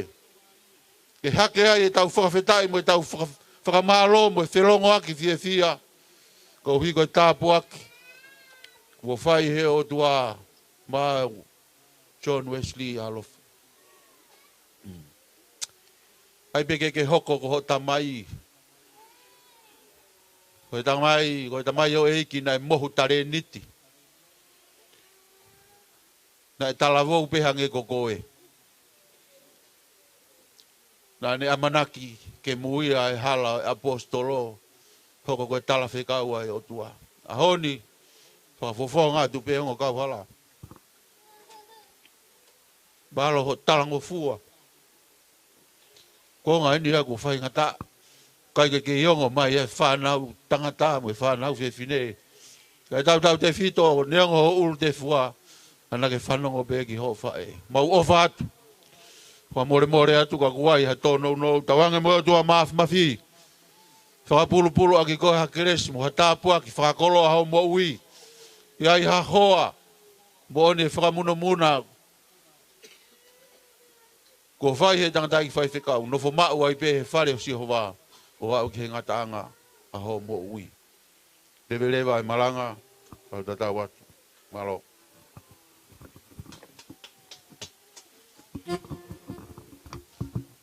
Whamalo ke whai whekau wahenga Brisbane. Se te katoa ki he lea whawhisio e ahoni. Ko e hoko atu, ka taki DJ, ko ben tā i a ngahi whasi, kai teu mai mua e whangawhae ki he o wawe keke ka taki.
Kata ki tise ke te ta ima foi fasi.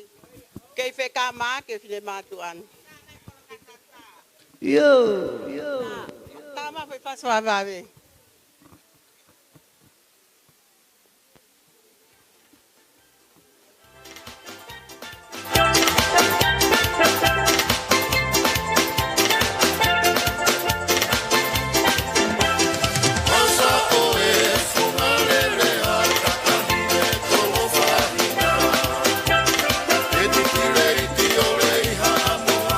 Kaho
attention, please. Ke puhi e keke a Wesley, nei si au takito mui mai.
Koto ape ko awhaki e pangai ko eli.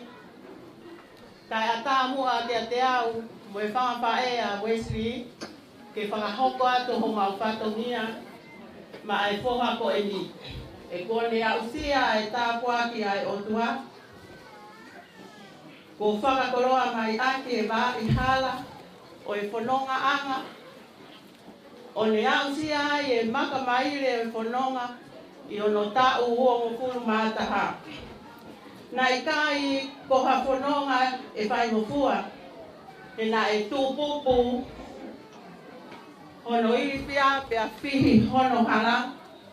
Kai whaweta i he ko sisu ai tauke i he hala toa whanu. Na ne whakailo ai lelei ke laka atuai Wesley. Ko e keke o Wesley o whamau aki ai uloake o ngahi sāme me esi ulu aki pia moe wā. Monu ia ka koe tangata pe koe talako koe o i kai fōu i e whakaukau e whakautua make, pe tuu i e hala o i kau whai kovi, pe nofo i e nofo anga o hamanuki. Ne whakalauloto,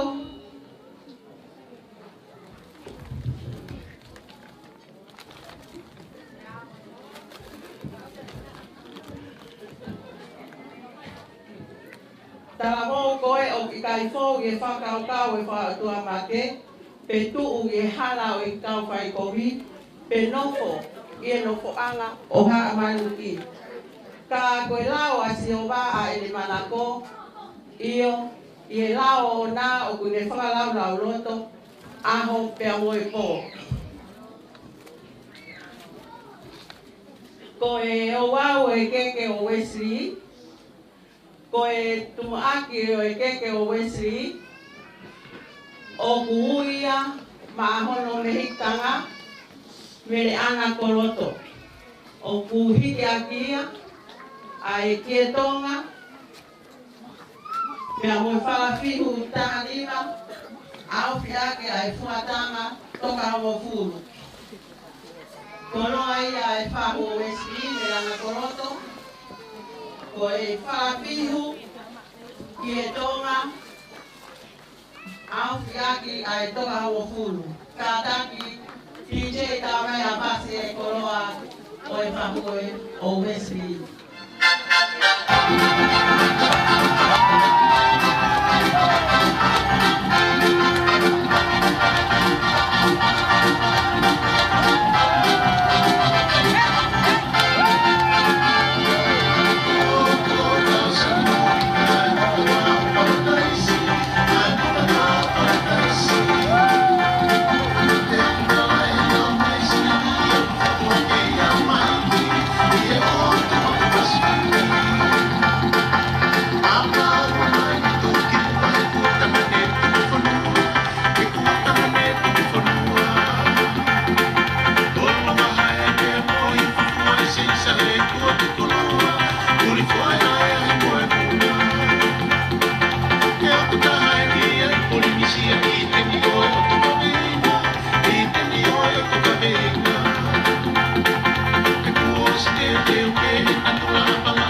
e ke tonga.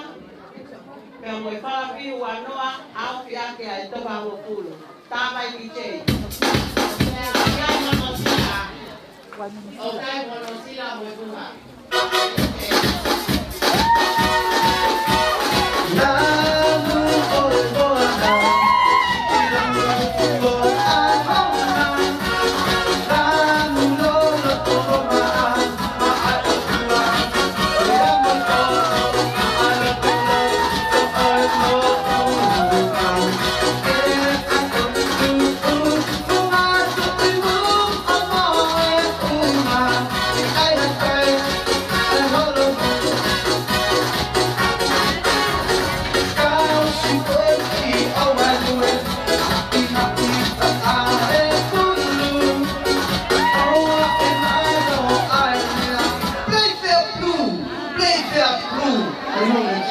I know.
Pe au ke mo ui pe o no me tanga a un fonua ka uiai pe o no mo maukava ka uiai pe ai to taha heli ke le ke fuaki ki ai koloa ko eni ko timalani pentani o kuhia kia ai fala Alofi mo mea papalangi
That's right.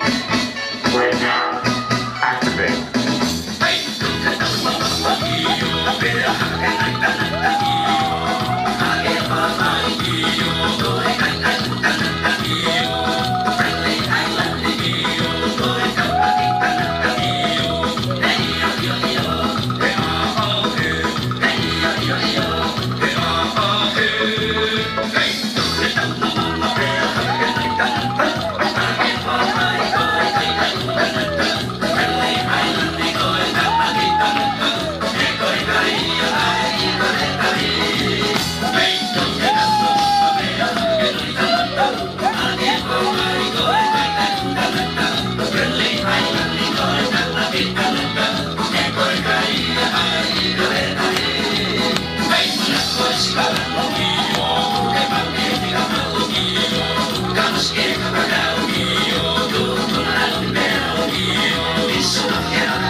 ni koe ke kai pono ai le. E konga ha fe va ko ki e te au ia te koe tama ia pasi para afi. Moi mea ka pala.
Koe koloa ia e whai whikau ko ana lolohea, tiki aki ai whala Alofi, pēr mono mea papalangi. Whala whihu, Alofi ake ai toka ua fulu, moe mea papalangi. Tāma ia pasi TJ ai whai whikau. TJ, tāma paso uiha.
Kono ki wala whai aho.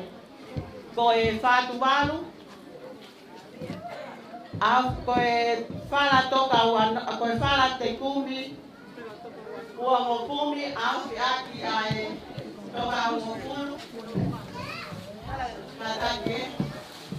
Ko e whala whai aho Wesley. Ko e ke tonga whātuwa. Pusat lele.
I will put behind me.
Opa ke tau mau ha sa materere pe mo to pe ai me aku au nga mo ko moia di aki ai me aku kai au nga ke ma no ko ma to yen ma opa la ya tu oia be ta mai di chei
Ko le pe ke o to mai ki whainga maari e koe ni ke o atu ai ai ki rea whakamalo koe ni Whamalmalo tu e hawhio ai tolu tahai o tuai ho tau loto ngā. Pea whawhetai koe ne o me aho whakakoloa koe ni ke te tau tolu. Tau au si ai whiaf koe ni. At whokene whakatapu mawahe ke hou eki, pea behe ke hamata pole. Whatapu atu at whokene ki he tangata eki whaiwhekau, ko ne whai ai lotu i aha koe ni. O tau tui, koe lotu pek tau hawa e whiaf koe ni. Whatapu at whokene ki whahu, mere ana, pea behe ki he whakalangilangi o e whiaf koe ni. Whatapu at whokene ki he si whae koe ni, mosiana pa pehe ke singai whae ai fia. Fia koe ni ko tau wau sia, i he fiaf koe ni, pea kumama whana i pe, ko ia koe ofa ko tau lava ke tau sio ai i he fiaf koe ni. Afa tēnei, whatama wahe ke ki foha koe ni, sione waisele alofi. Kai ata mua mo oku ai whainga maria koe ni, ke whakafofonga atu ai lea ai tamai koe ni a Sion Wesley. Koku ingoa ko ana lolohea, whaiwhekawau me sias a whitu. Ko ianga koe e ma whe piktaki pe mo Wesley, ko e tamai koe a Wesley, ko paia he lotu Alofi, ko paia koe ne whae ko Luisa ko ne tangata eki ko Alofi, ko e lahi tahaia i he whanau o ki ai a ek whae. Lahi a Alofi, pea o ki ai mono whangato pāwhine o kawai e ku whae, ko mere latai Alofi lolohea. Pea i he tukoni a Alofi, o ki ai whakeni ai whanau a Sione Pauli Alofi, ai a koe tahaia kau whaiwhekau ko malolo na he wesiri ana, whaiwhakatongia a polo au pito.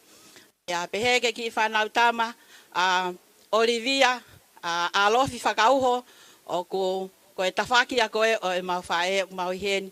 Pea kaike ngā tai o kai whakamoi ki mokopuna o Piami Alofi, o ki asereri ani whoke. Pea koe angaia e ma whehotaki ki moe i whoha koe ni. I he whanau koe ni o kou iai. Ko au o ki heni ho ki motua tonga ane ko Paula Lolohea. Nai lava mai me New Zealand, pa pēmni ki whaamiri, ko hi ngā ke mau kau whakataha i he aho koe ni. Pea kaike ngā tai koe ki sisi i au, ko mere tuiono, koe hoa ia o kamaloni o tuiono, ki sisi i au. Pea whiawhia au pito i he whiawhi koe ni, ko ia koe lava mai whainga maarie, I'm humble for those who are here not Tongan, that you can see and experience the traditional culture for the Tongan. It's highly, highly honored to have Auntie to be here, to be present. And you know, not only that, we are so happy to have that honor. And for Wesley, I want to tell you a story about Wesley, John Wesley. You know, this young man, I've known him for a few years, and he's smiling because he didn't know that I'm going to tell his story. So for those of you who don't know, you hear me out today. John Wesley, when I met him, I do it in English for those who are not Tongan. Usually come to my brother who has passed away 3 months ago. And I think it's honored that I have this speech on his behalf. Wesley came to his house. He's like a father who disciplined his children. Wesley was just like one of his sons. Wanted him to be a professional rugby player. At the same time, it's quite nice to know that, you know, his favorite psalm, Psalm 23. If we have to have a devotion every night, not just some night, every night that we have devotion, it has to be Psalm 23. And the Psalm 23, we should know it off by heart. I was waiting for him to say that in English. But well, let me say that for him. Psalm 23, verse 1 to 6. The Lord is my shepherd, I shall not want. He maketh me to lie down in green pastures. He leadeth me beside the still waters. He restores my soul. He leads me in a path of righteousness for his name's sake. Yet though I walk through the valley of the shadow of death, I fear no evil, for you are with me. Thy rod and thy staff, they comfort me. You prepare a table before me in the presence of my enemies. You anointed my head with oil. My cup runs over. Surely goodness and mercy shall follow me all the days of my life. And I will dwell in the house of the Lord forever and ever and ever. I know the Psalms and Wesley, the young man, I know he's very excited. And for that, thank you for sharing that. He is that guy, very excited sometimes. And he just walking, he thinks he's cool. But any young man who wanted, the first thing they want in life, to drive. If you have to ask me, who is your instructor? I was his instructor. And tell me, a lot of time that I took him out for a drive, I can see he was just driving so fast. I said, excuse me, slow down, man. I want to live another day longer. Slow down. And, he looked at me with a big smile on his face. He said, Tata, like this. I said, don't you start with me. Drive careful. I wanted you to know that you can be able to have a good driver. I don't want to kill someone. So there are weeks and months. I said, I'm ready to go, to be able to have a license. And I'm sure that you would love to have one. So we went out with driving license. The first time that we went out to the LTA, I would sit aside and look at him. He was so excited. And if anything happened to you, you can tell by the look of your face. I was looking, and when he came out, I said, not looking happy. I said, don't tell me because I knew you failed. I said, damn, you have failed. You can do it again. Next time we went, I can see a big smile. Some people, they have to go their license 2, 3, 4 times. He went twice. I thank God. We were so excited. He stretched out, and he was driving. And then, about 5 minutes away from our driving, he was running on a curb. And I said, excuse me, stop. Let's go back to LTA. I need to tell them you are not safe driver. Not safe, man. Big smile on his face. I passed my driving license. Wesley, I can remember his face, was so happy, so excited. We were so happy for him. Get to know him, coming to the home, and he just a fine young man. He just looked very nice, like he's dead. And the Weir family, the Weir family, they were nice-looking young men. And for those of you, maybe mom's side, you say, no, it has to be on the other side. But when we look at someone, John Wesley, your name by your father says that your mission is to save soul into his kingdom. That is your mission. Your father has named you John Wesley. John Wesley has to go out. In the book of Matthew chapter 28, verse 19 and 20. So go, teach, and be baptized in the name of the Father, the Son, and the Holy Spirit. And Wesley, I'm so happy to hear you out that you're going to give back your key because you're waiting for the princess. Wesley, good on you. You're going to wait for sometimes. The princess, you need to get the nice princess. You're going to get it from the right place. In the right place. Thank you for the minister and all of those of us who are here. Kapawag pehepe ay 21st. What happened if you're going to get married one day? John Wesley, you need the right person. The right person, you cannot get the right person from the nightclub. Wrong, man. You cannot get the princess from anywhere around. You're going to get the right princess when you come to God and ask God, God, give me the right to get along with her. Praise the Lord. And I've been praying for you, young man. We will be so happy that you ask God first. The Bible promised, Matthew 7:7, ask and I'll be given to you. Wesley, keep asking for the right person.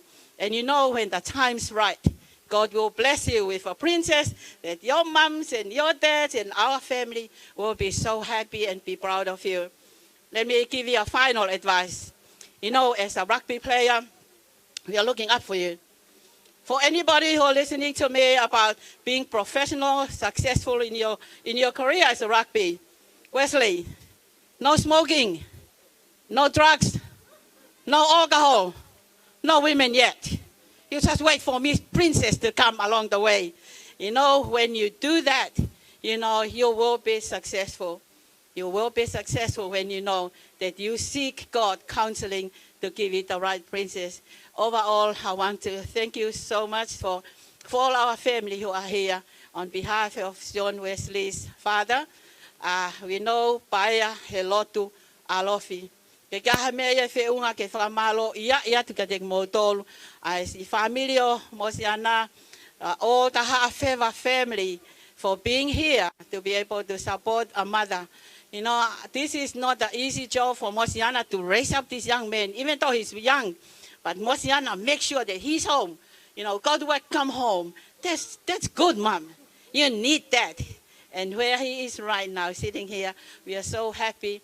It's what you have been doing to your son, which is our son. Whakamalo lahia taupito, katek motolo, family fae, pia pehe foki ke family o tamai, pia motolo tope siasi, mo tokon ko tope whakalau maari.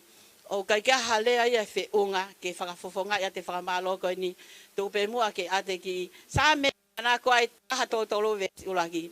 Me a matamata lelei ka koe whakataha ai family i he whiofofani. Me a matamata lelei koe whakataha ai family i he whiofofani. Whatawange ke hoko aha koe ni, ni onga ai aloe aha koe ni, ka koe aha tau toi hanga ki aha koe kahau. Tau whakawhetai mo fia koe aha koe ni, na ke koe hoko koe ai COVID. Wesley wish he last year aha koe no 20th, I'm going to go to New Zealand and celebrate my 21st there. I say, how on earth you going to go to New Zealand? I got my uncles and my family over there. I say, what about here in Australia? I said, we'll go to New Zealand. You know, we were prepared to go to New Zealand. But today, this is God's timing. May God bless you, young man, for many, many years to come. And we're going to wait for the time when the princess arrives. Then we'll have this celebration. Goya kono whakakatoa. O whalahiat ka te moto family, pa peka te moto logo tope, whai whikau pa moe siasi, whatawange lau mare manone o tua ke hanga o atu anonga pa moe merino ke tau mau, ha whai tau lere o tau koe ni. Koe o peki lea, tu a ofo e ki atu.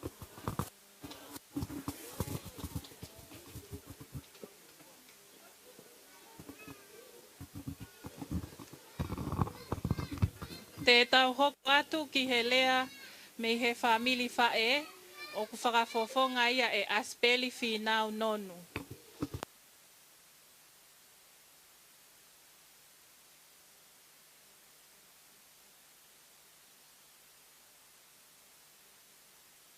Hit me, DJ!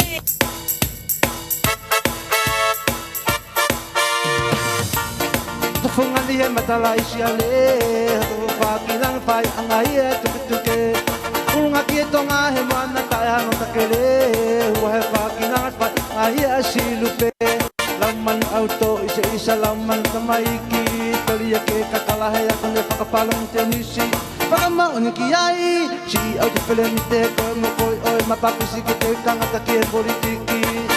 E mana mo ui e atere, e te hiwani lau no ape, he ko e te sanitungu ato le siale, ko le pato aki ai makamaire. Pea tau angea, pea o whakehounga, ki he kolisi tonga si e te sanitungu he ko e Alofi mana e talu mei mu ai ki ho ta api yaka ki olunga.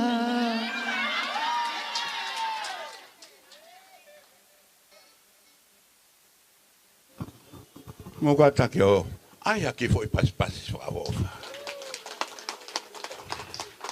Whamalo lahi a pito ki hei ki e whainga marie.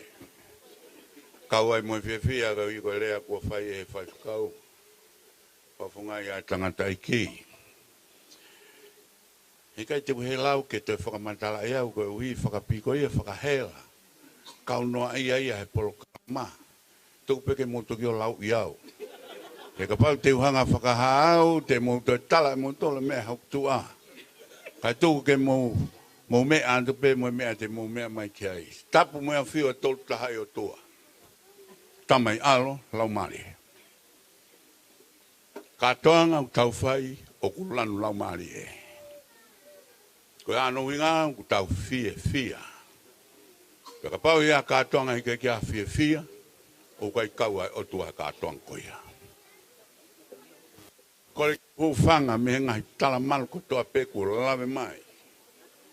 Whanonga mai o a. Aongo i he ku hau mo ku hoa na ma. hoalea me he tangata aiki mo fine aiki ko to fine ni na toki Australia e fai fe kawi he potunga we taha o mau siasi pe teke au he potunga we taha o mau siasi kai fafita ko tu pe taha fai kai ai puno pe malo he ko o toa e ni tari whahinga lanu ke he koe ni. Hange to hatu pe tau lo tu koe lanu koe ni tau sio ki ai he ni. Pure uri lanu ke. Ka koe kresi ai e ki. O ko unu ai katoe uru lanu koe ni. Pa tau mapuna ke koe lanu ia ke tau fia whakataha i moia. Katoe whakatulou ko whamore atu. Ko hingoa koe motua ko asperia finau non. Ko lolele mai me kolo lahi tako e funua lahi tako i tonga ko haafewa. Anki mua ka ngata pe uri aku i haafewa pe sai pe ia. Ko hui ko tua whakafofonga ai whae ko ene hau me kolo lahi, kolo mua, kolo talabou, kolo whakafofa o mamani katoa.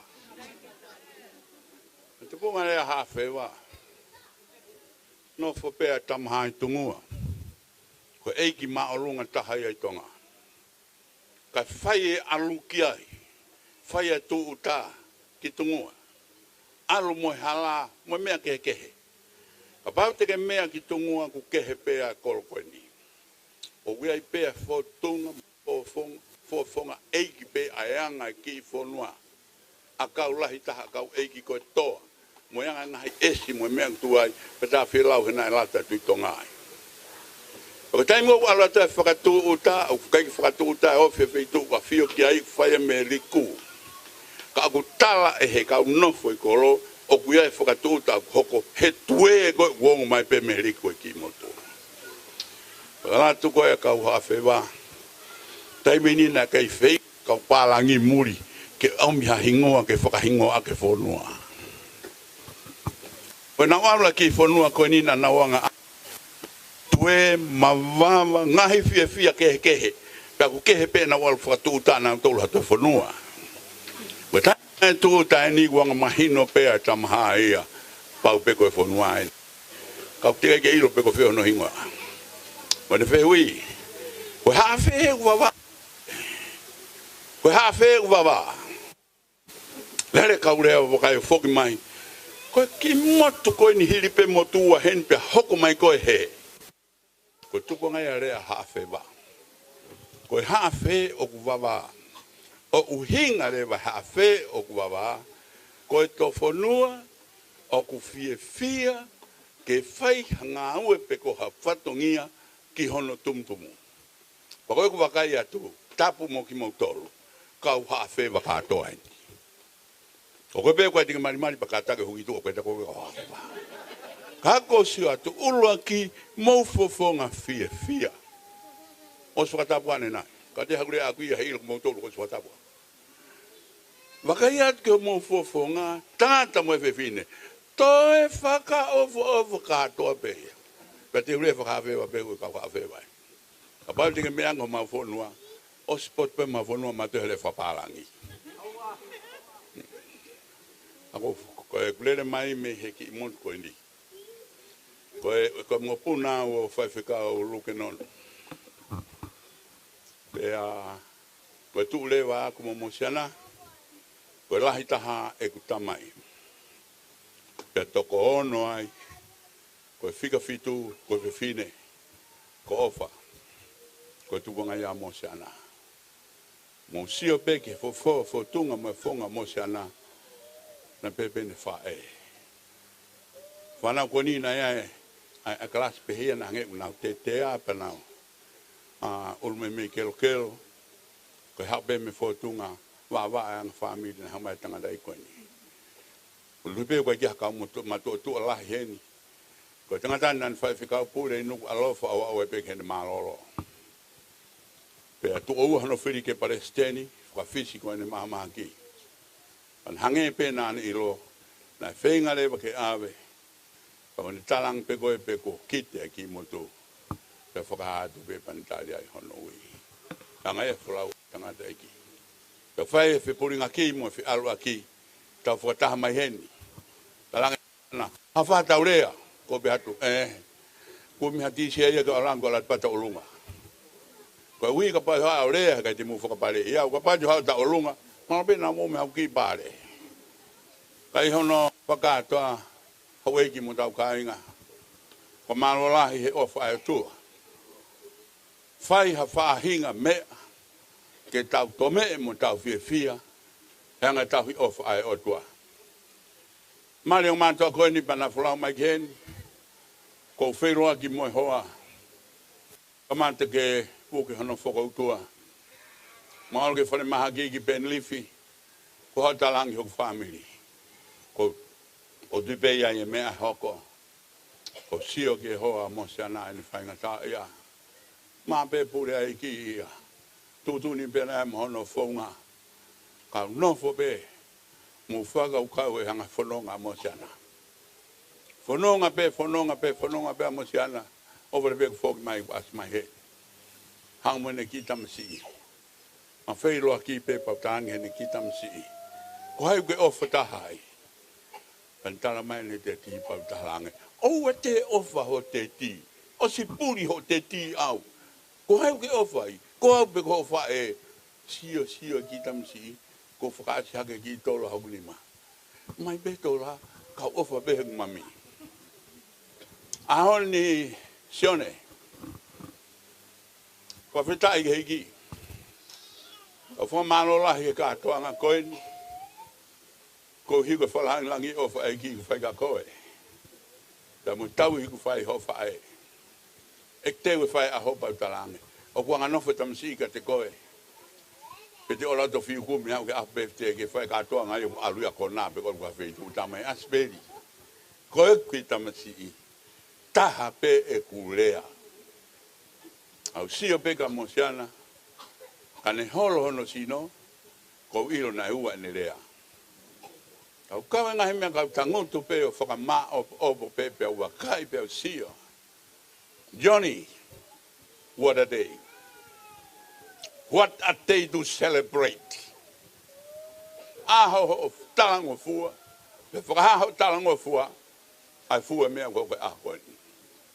Mari a fuonga to pe pe mata ki mo ka kai to lahi au pito henu ba ki ta fe mahino aki o mi ki ta to lesione o fo aveta ki ki ko le be mo famo family no fasione ko nga hita mai ko nga hi fa eni e kai ki ta wa o ke mlo to fare sione nga time ka ta mana tu mo a honi mo mana tu ya sione he tau ngai lot family ke ya to a ho fa fia ko ame a ke sione ka te tau mana ke ko en a fa fia no ke te ko una tula ka kare ko vale to tu ta mai ko fa na ka ke ka le lo ko ma to fu mai ko ba ta lang te le au pe mo le ko te mai mtolo le ka te ai no fa ka to ko nga ko ya ke ta fa ke ta mai sione ko oflahi at ke mo to e mo tu mai a honi ke mo ui beta mai sione hange be mo ui he ku tau fai ai me a fia ya sione kai ko sione be fia a ku tau to fia ai mo tau to tu be mo ke fai haki e no pe pa malola ke fai fikau kai ngalot ko ni ko fa puno atuai na omi ho fainga mari e ke ka hirongo a me na te pile malanga a fu afetai he faiang e ku tau omi ki tau tolo sione tau te ka a koen la he mea tu wa ke fo no le rea he nanga ho mau ki fo noa pe kai ke matai o fo kampe o me o tua whainga mea mau inga ki tau kuku he tau foki ki o tau ngahi family. O mau whanua u ke he anga hono taulanga. He kai aha waka ku tau, tūku e mea mau inga kātoa. Kau whai ako, kai kilo whalo kau ini spekita ewa ki ai, tuku e ako ka naurere mena tolu si o kakai pa aus koe mea toki o hokwat, paka mai tuku e ako pe tuku pe iai. Ko e whanua fie ilo whakauri ulia. Ako me be sa na fia ilo pe, pa ke na wo fai me ko na fia ilo ki ai. Ko na fo pe na to, fo ki be ke me ko fai ko ha fe wa. Ko be kwa ni ngoi manioke, kai ka to e fo noa. Kai po ki ia. O vale pe ko hopo. O vale pe ko fa ilo. Ko nga ma fo noa. Ako kore ke ka fai fe ka mo na tiko se na ulea. Mu fa nga mari pa mo fai o malanga e o ma ki fo noa. Mo tu pe ko mo kata mo fia. O na talang te ko le pe ka mo siana pe ko me te ule ai. Ko mo fa ta ma fa miri fiu pe tangu tu ya pe alo pa sa pe ya al pe ko pe fi ba te ha o te ule le pe ya. Ka honi tu pe ke pa no o ko la hia ke fo fonga ko to pe. Mo lava mai. Si mo tu a posione ma nai. Me ko na fa a honi ka tangu tu pe sio ke ki tamsi. Na sio e pe tau ni ma. Malolo sen tanga dai. Kama feo hipe. Hawa tu asione alange ma felo aki. Ko pe hat kai koe. Il pe ko sione. Kama sione ko sione au. Ko pe sione hai. Le ko ke osi potang. O te lawe osi. Le pe ho sione Wesley. Ko fo ka amu ke hange ko hingo ko ya. Sione o fo la hiat ka koe. O pe ke fai tape kina ko no ngam ho fa e. Ka usia hanga hitaimi. Whakawhia i he tau mo ui. Koe mea mga tūngai haki i whakahohaa i he whia koeni. Koe mahuinga koe mea koe ofa. Koe mahuinga mea koe ofa. Hanga he whaewa koe ene ki whanau. Whewhine taha tangata e toko ua. Lahe tangata whewhine i loto pea toi ki tam si. Paneha ka kinang tolo mean bantalange. Ko mo hingo aku spela ke foi madai to he tolo ko ni. O ko ke lahi fa ko ke iloto ai ki fefine pe aleva ai si. Pe te mo mana tu I mau pe ia ka ilanga pe ku ya ta he mo tolo ku puria. Ka puri e fa e o ape. Pe ka puri ai tolu e o fa pe ko ka foi de fa tonga ko o fa. No fangita mai ki kita hin si kita hin al tarang mam e lava fe ke novo fakataha foi tol ko ni ta mawai ko hi he pau pe ke la he tamaya ko e filie feitu ke al kiai ala ke ta hin e filie feitu ala ke si e filie feitu te lava fe ke manu al ko pa ke malolo tarang he mami ko me a fai ngo fua a pito ko me ko ia ke mo loto kiai e ko molo to ki ai nengo alu ki he e ke obeia ka alu e fai fika wi ke motu ko e ke fa pe me ai family ko o fa kai ko me ai o ngata ko o fa kai ko me ngata he ka mata tangata o fa ke le pe ne mo ina o fa e mate me ka to e mate ni ngwe e mate ni nga mo hafua ka ko o fa ko na mo uia e hange ko me na he fa e ko o kore ka tau ko ka tau o fa sione mo fe lo la tau fa a honi mana tu e foi family ko ni o na mo ha to ta he na ne o mate e ke yongo mai pe o ke ka to fa a ka mate ki mui ka mo ta he tau dolu ko tau nga hinga ko mo uia ki hanga ta na pero hanga si si pela ai o fa he kolosi. O taimi na tutu ki ai si pe ma fa hono mo di ba ke ta fa ki. Pe to lau e mama ni ai. A fi me ko no ta la tua o. Pe ko mo ui e kali si tane ko to pe fe tu. O na ta mo a pe ya ke ma o si o fa. He ko o fa o ku kai ngata ya. O ku kai mate o fa. He ko o fa e ko mi ai o ngau e. Une wei e mo ui a tangata po fe fine ko to pe. Ke mo sione. O kore ka tau tolu. Tau mana tu ia sione. More si ene tamai. Ka fie mau he family fa e o sione. Ke tau ofa ke sione. Wa more. Whainga mali e family. Ka mo mana tua si sione. Malo ka whai whikau. Malanga mali o e honi. O mahalo atu ana, tapikina heki ngā uwhai. Kai ngaloto sione, mga kai ofa ko toa beheni, te tau whepuri ngaki. Kai kei tananoa pe a honi. E tau mana atu me ofa ke sione. Whea ni ihi ufolau mai.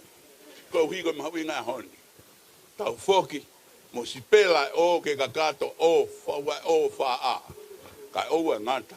Mo uia sione, mo ui ki tau tolu, pe tau mo ui katoa. Ko tau huha ke matapā hewa, ni tohi ai pe o whaai. O ki tāpekina ki tau tolu neki.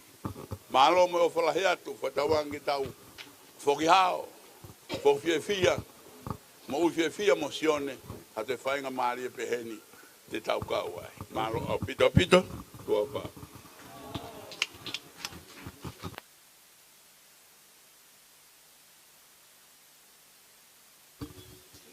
Whakamalo heni ki he whafofonga me he whamiri whae, koe whainga maari e koe ni e awe ia mai se tuata o siasi o Wesley, ke ne whai haki lea.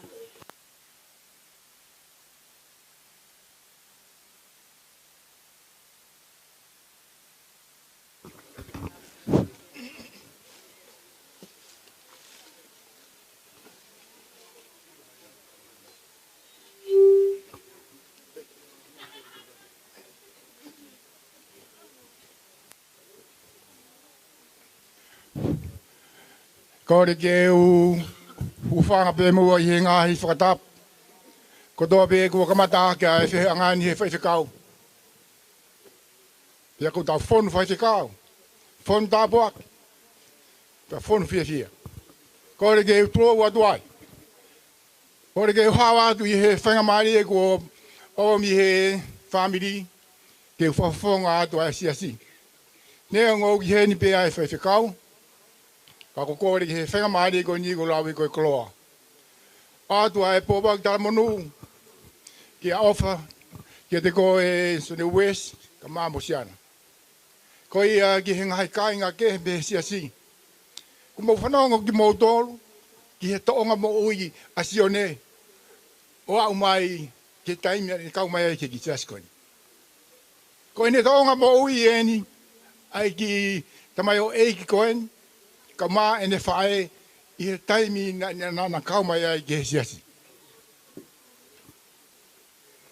Nei kai ke fuke heke. Ai toonga moui a sione ai.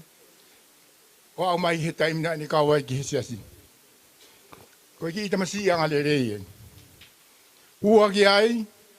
Ko ki itamasi na e tarango fua ki he ni whae. Pei e ku whakatonga e agu na e uape. Ua pe ai ki whamiri ko ni me he taimi na kau ai ki he siasi o au mai ki ane afi.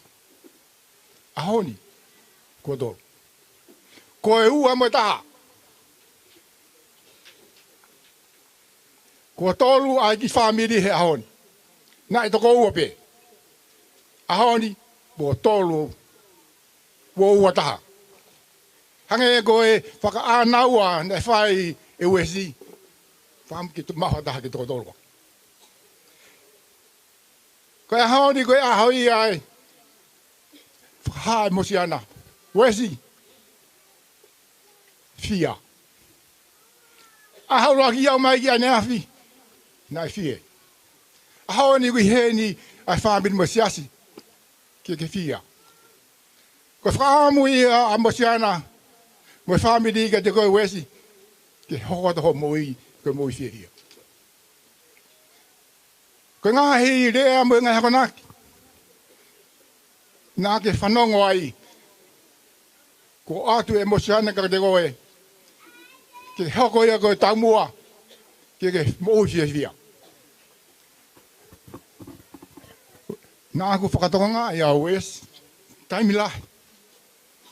Ko ene tua mosiana o alumi apia sigo alu. Ko ene hau a mosiana ku ha. Peka alu e whanau ia ke hawhi ei tu. O te hata mosiana ke nof, ku nofo a Wes ia. He kai alu ia. Pea nak nofo o whiwhiri pe o whakakau. Mahalo, ko e mea pe ia kuanga pe a Wes ia kia. Wesi, ahoni, ko ke au o ikuna. Ko e mea whakawhiwhia e whanonga e mama koe ni ka ikuna hada. Ko ne ikuna whiwhia, ikuna iho talanga fua, ikuna iho whanonga ki ngai akona ki ai kau whachakau. Ko ke ikuna ki hei whanonga ki ngai akona ai kau whailato e whasapate a siasi. O ke ikuna i he ngai tapa ke he o e moui. Wesi o kumau ko lere mai he whini. Kai ke lawa mai ai tau tupu e siasi. Tamai tangata o kunau aruna tō wa inga a pulu. Ko whanga te whaafine be. Mau lere mai ke whai hau ki whakawhiria. Ko e whiawhia te whakahātu. Tō whakawasi ha he whanau mihe. Ana lawa mai whai haki whakawhiria ma a wesi. Ka mai mo siana. Nā ke hawa koe ki te masi. Koe tāsi pinga i he siasi. I he tau tupu. Pe aku mui wa e tokolahi ai. Pe aku whahenga te nau sio ki ai, te nau tānak. Koe whahenga te nau whanau ki ai. Pe ai ahau. Te nau au sia ahau koe. Ko ho taranga fua. Ki ho whae. Ko tāpa ki au ke moi wholo ai. Ko taranga fua ki toe ngai whamiri. Te nau pōpō i koe. O wātu ai rea koe ni e Wesley. Mo tā manu mai ai siasi ka te koe. O whake ke māu hapehen whiawhia. Hoko atu ho moui. O na ke ngālo. Apsias. Neongo ho au ho tau ata. O na ngālo whanelot. O na ngālo halaki halo tiuti. O na ngālo ai leo i kau whailau tohi. Kai tumutumu. Mana tui mau pe ai whana atu a mosiane ka te koe. Aho to hawa mui. O whake mau aho whiawhia pe he ahoni. Hoko to ai ho whanonga. Ia hea aho pe hendi. Tau wau ai ki aho ki o whakaamu ki hoka hau. Tau owa at kat koe. Māropito.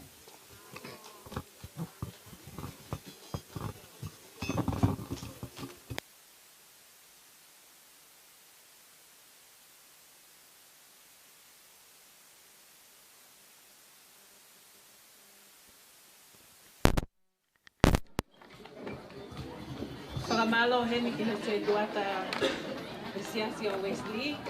Ki lea ko whaimahina ko. Koe hoko atu koe ni.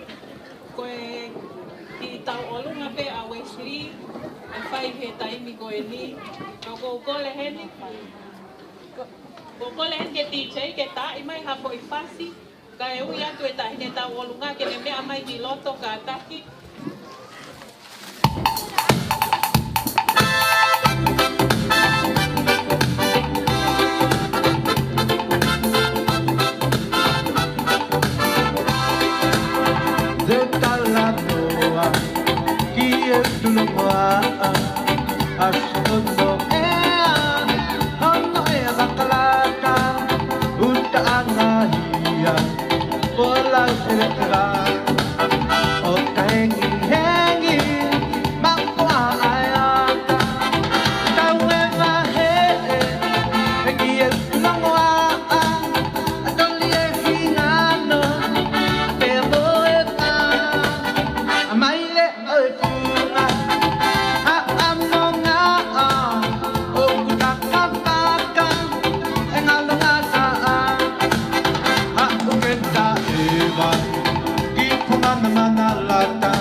Patrou atu.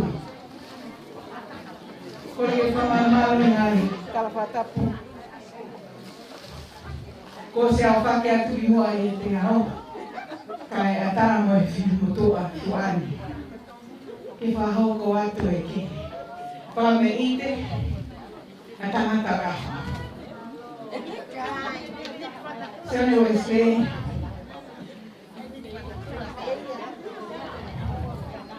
Mau hakai lah, jual sudah. Mengapa kita masih dalam fuego, maka Alofi, ifata kami kotoran mereka. Ofefia Sene Wesley yang hama, o farofa kita olunga di frava que na ofefia o efini. Frave ya tenia no, mama. Mere ana koloto ke kata ke me amai o pui aqui te que o Wesley. Kato ki pahau ko atu. Ni so Wesley. Ai na kita o luna he fin. Ya, kata ki DJ o tai mai na fasca me amai Paho e aho.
au ki tau olunga ke mapana whakamole mo ka taki o whakahoko mai ki heni.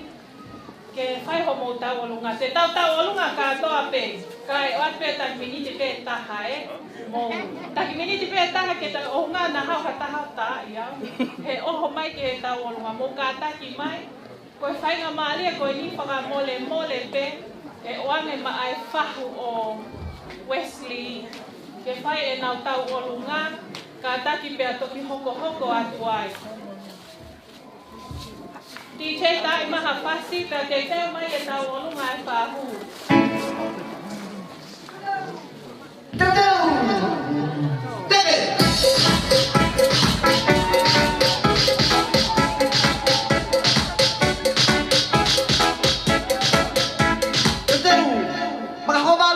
Moe, kolma sata, mio!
Siana.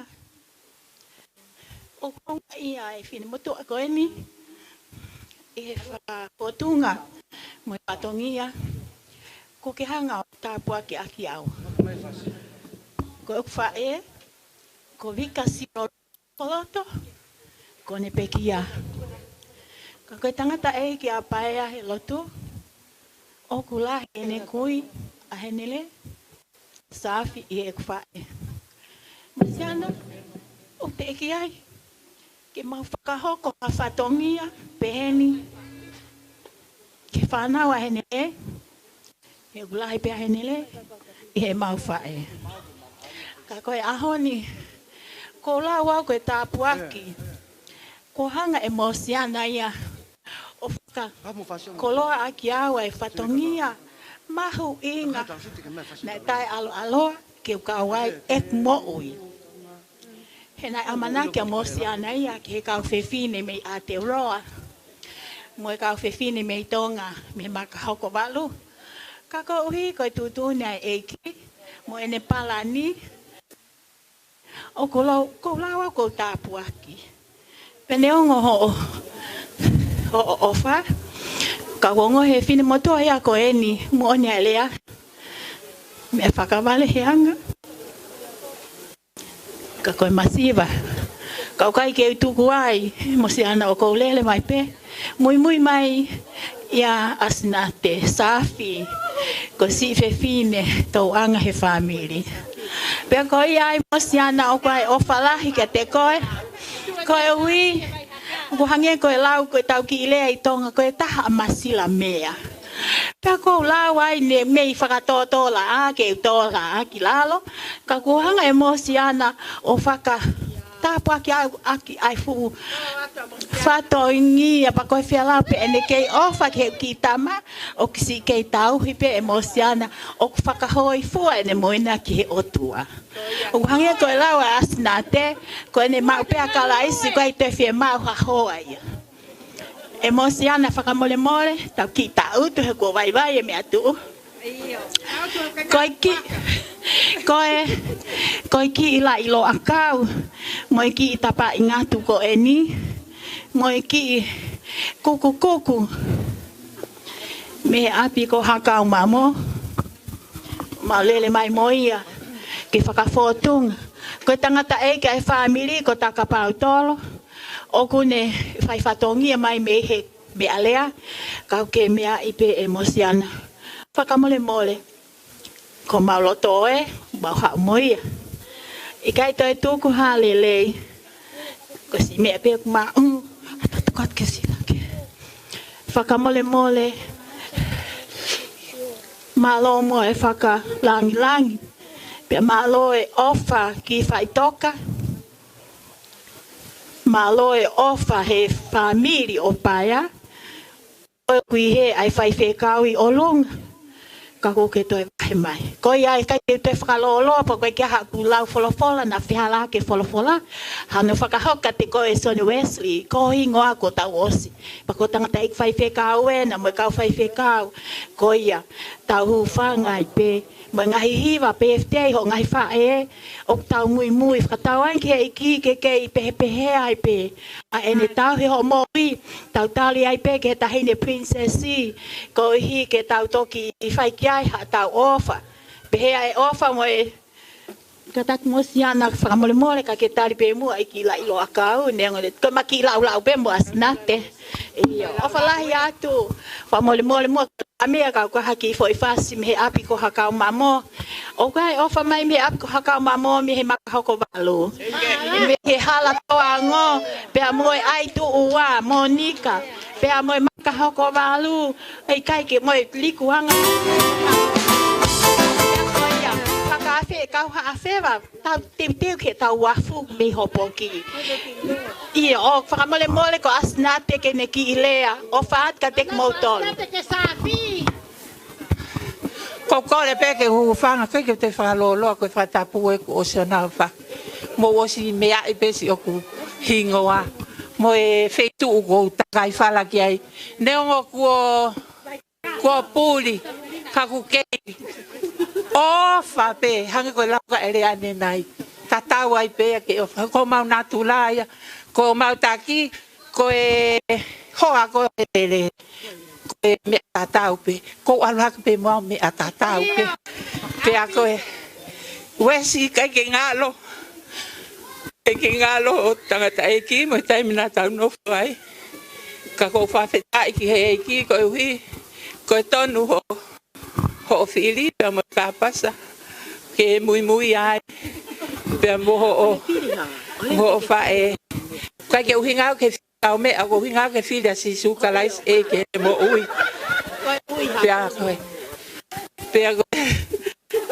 Te whamanat mea kohi. Pea ko whawhetai pa ko fia wes.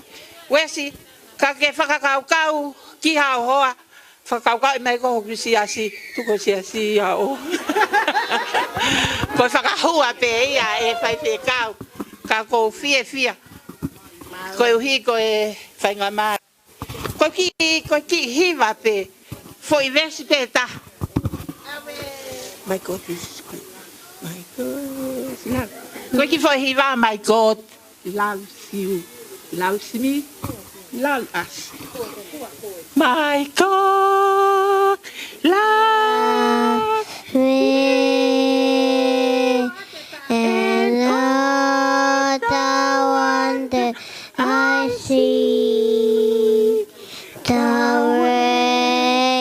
rainbow shine through my window.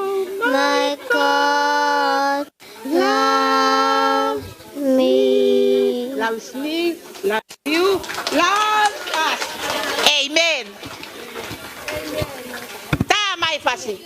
Uia ki nau mātou ate ngai. Koe ki mea koe. Kau whewhine to o atu. Mole mole. Mai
ki he tau olunga e whahugo lava.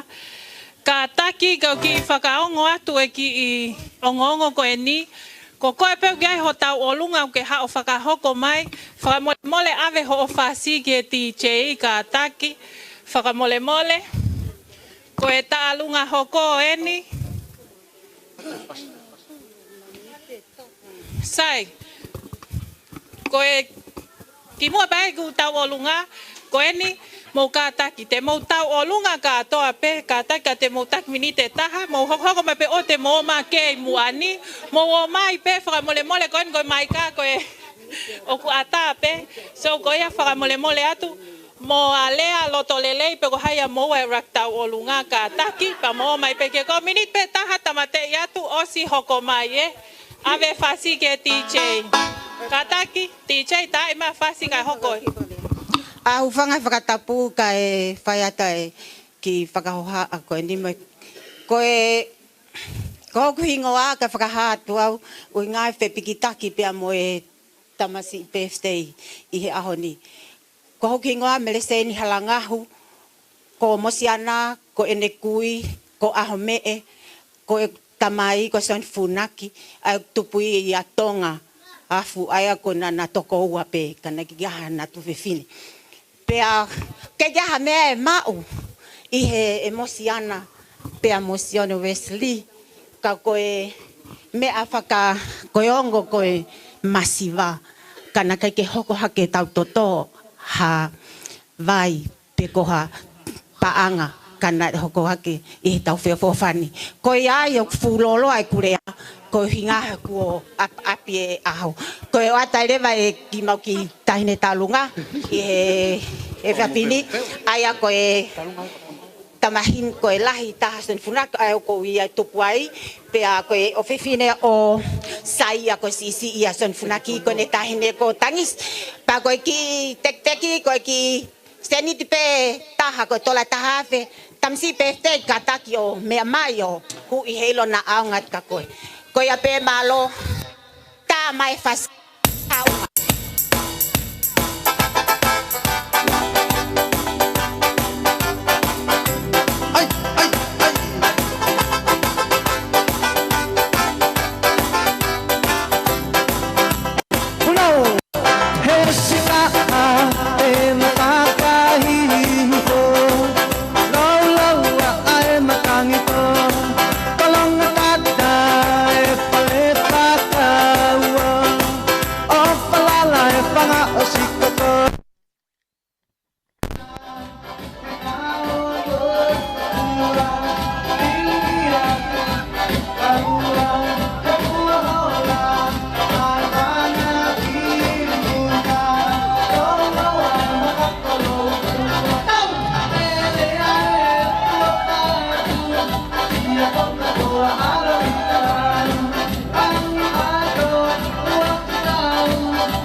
Whatongia koe.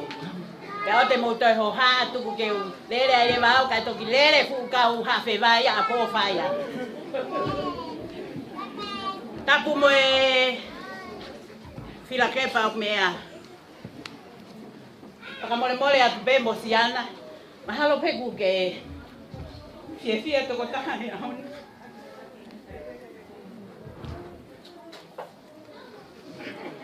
Ko mautau wanga. E nai toki mate atu e mau ankolo o tanu New Zealand niu. Tamasi e me o Pilipina. Fina o tuton.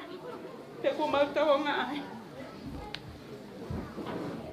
Ka ku maulele mai e o wa ko nike whakahoko ki whatongia ko ingi.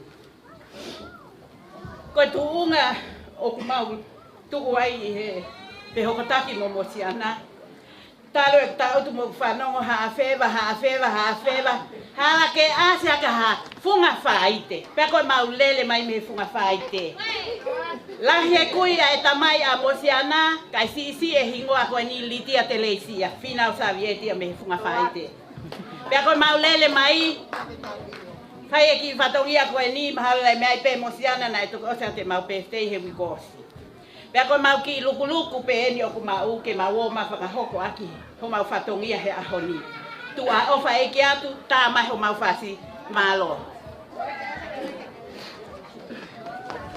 Koe teke tahine taorunga. Koe mau ki mea ofa peki tamasi pestei. Aku pe mua na alawa ai ha koi hama ke alo ai ki ha pe. O paatu ka botol, koe talunga koe ni, koe talunga ia ai ongo fine maatua. Me i kunga whaite ka wai mosiona tuonga ane. Ai kulahi a savea hoka fifita, itia pe hoka pensala. Koe talunga koe ni, koe talunga katoa e whanga moko puna, kai peheki e si e mauongo tangata e kiku o mama o ate tokota. Ai tamai a aku, kai toe e tamai e motua e moko puna koe ni o whai whakahoko talunga koe ni. Atala ofa mo hausia, mau. Ko mau lele i taha pe ni whakahoko atu mau whatumia, tua au kai kia malo.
Namo ko i pramari ko ni ke pahau ko di pramia ko ni ki kile mo ko ni ko ne amra ke pahau ko de ki tahu mo ko ni ko tahu mani ki ko mai fai a musiana auva ke ko nga e mo no ko mo tu ko family ko to pe ko fai ko ni ko fai ka to mo to pe ko ki mo ko ni ko e tau mai be waka leu mina fe. Ko ia ko family no ai a musiana ka ma ka ha fe ko ta be paren. Ko mo ta mien ko sobre sile ka ia me mo o ga ia be ni se ni ko ni. Alo ko ga ni le fo ni ta ba ki ni ko ga ni. Era ko te pedi ka mai sobre sile o ko te pedi Buenas de caballo, así malo.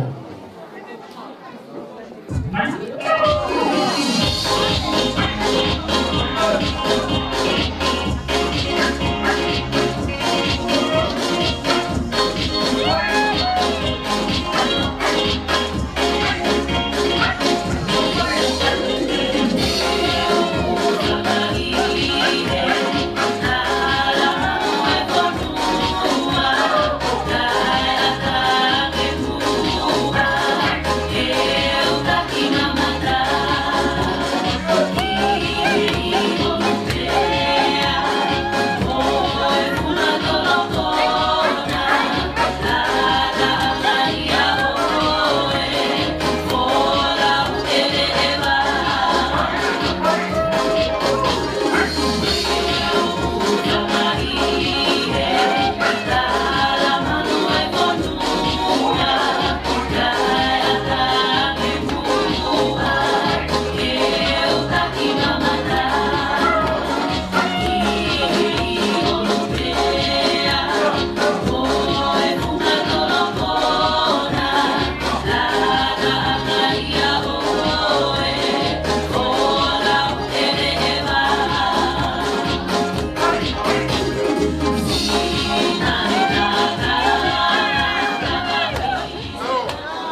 Ora ke mau upana he ngahi pagata ko to pe ako ni koin pagata ke ngahi kuat ko to pe dan kami pagata buat o ko tu he fiak koin ni ko ki mau tolu ai pengai talabo Wesley Wesley ku mau I he ni ke pagafia ya I koe ka ki mua ya o ko le ate family koin ni omosiana na kanoa ni nai ke fagalea e ta community ta hape mo osi kau whakaha kua tōka tai le bau.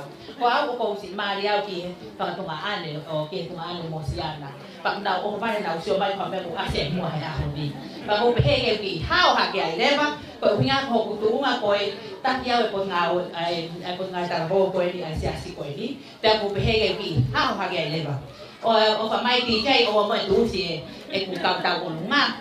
He ko ta hai ai leva ki o sio singa mari. Kora ki he jas ko to apeo halo duty me sa besi ka uma to ta moliton. Tau tol ko to ai ko tau ki tau runga ai. Wesley, we have nothing but love for you. May you walk in God's light forever. We love you.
out the way.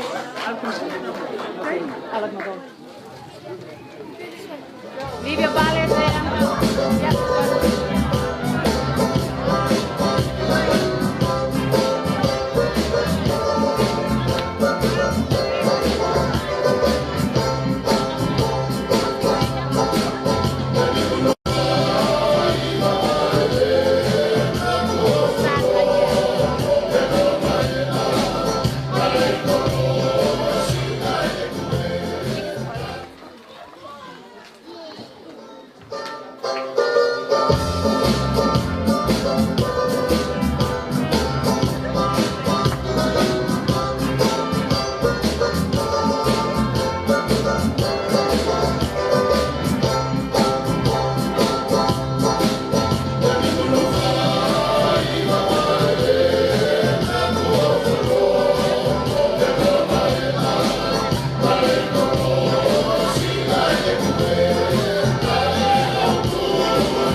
Okay, mo kawan.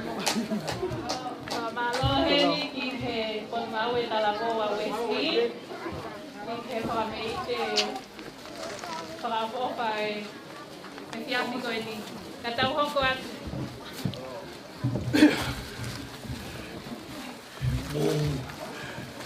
Ko ke u whakae ngai whatapu o sana whaki. Whatapu ni ke ue ki. Whatapu ke kau whawhikau. Pea ke tangata pefte i aho ni. Whahau ki taurunga koe ni. Ka ataki pe whamiri. Ko e taurunga koe ni, ko e taurunga e whakamokupuna o hate ni me mohia o hawhiwa a pairunga. Mo ka ataki pe koe ke u mau eo ki e tua whamiri. E koe toi pea whanau. O me pe ko uilo i, ko te vita tua. Na e hoko ia koe e ankora e pusia ki e hate. Mohia. Pa ko ufie fie wa e pito e mosiana e ahoni. Ne anga tānaki mai mautoro mai motu. Ma kwa upe ena utupu i motu. Ko tanga ko nine e hake sina tamte. Ka ke fie fie wa e pito e whahau kate. Whanau se ne whunaki o whalahe ko mautoro whanau a saia. Ko e whakaangkolo eni ko e whiro ngaki ku ilo pe. He ngai whae. Ko mautoro ko toi me whanau. Whahau ko mai ofa. O kei mo ui pe to koua. Ko to tako lo loma. Moala ui mo. Toma pe. Ka mo whae ta ko siluang. Ta noa. Ne kei mo ui pe. O kai kene silama kai. Ka ku maula to pe ke. Whae to pe he mo opuna ko e nia. Aki ta aruma whao. A fia fia.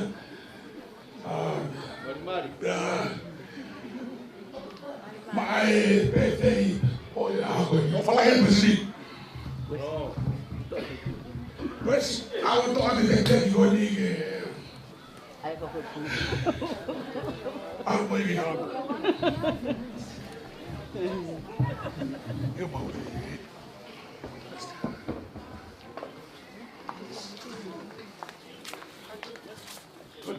It's okay. That way here.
Fakatawele, Peki Hasora, Ometa,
whaloloa.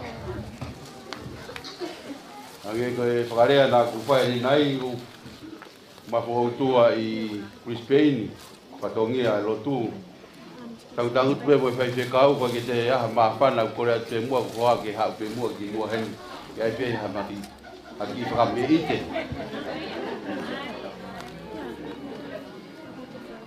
Koe te inga kau kau tui mai, koe te inga pena me tui e tamai au e sika whauna e kei kui.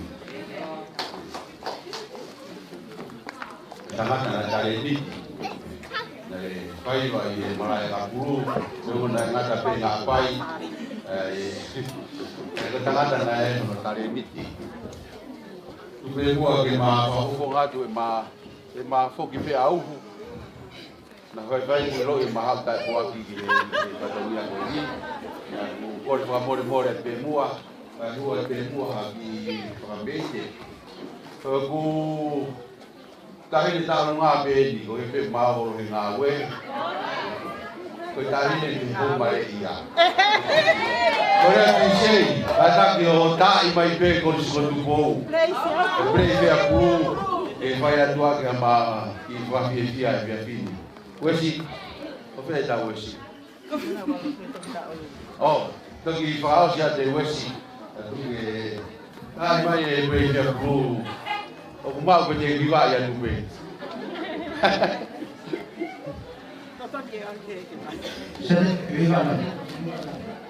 O kai ke umau ko i whakalo tu. Mas katai mi sa kakao. O whai to hoa.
Malo Afrika koe hoko ai koe ki tau olunga ma whana pe. Whakatuno watu pe ke whahu kai umai kau whai whekau kai whakawati ki whatongi a koe ni. Ko ki ngoa ko sari nei tuitu ko kulele mai me matanga le ma funga pēne. ko uhinga e kutua tu ko e ku kitama o mau hoa ia ki he tungane lahe mo siana ka kone tamasi o ku mali mo e ku kitama ko e ni. O kole atu ki he pae huki ki ke totolo mai mua ki humani ki heni. Totolo ki ai. Ke tayo katongia da mo siana.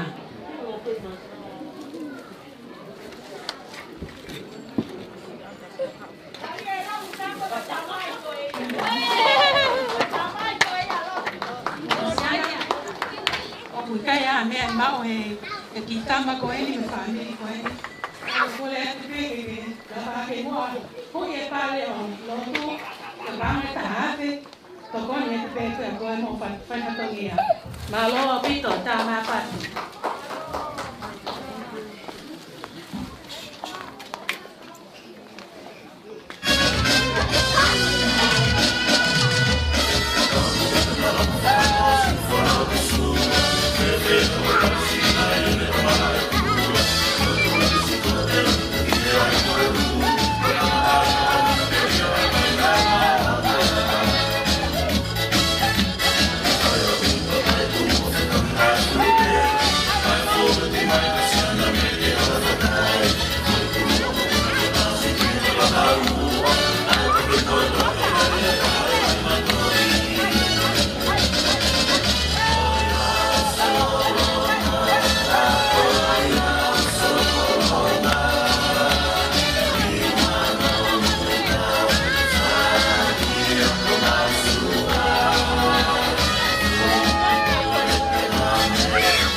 Mole pe ma ko lo ma lo ka ko lo ka taxi pe te fu ya ka ta pe no ku mo to lo ka to ma ke fa de we sa ki foi ta lo ma me ma ka ko balu emozione tu ipulotu de que uiha seke ama ike me ma ka ko balu ka ta mammo ni ku ha bale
lunga hoko.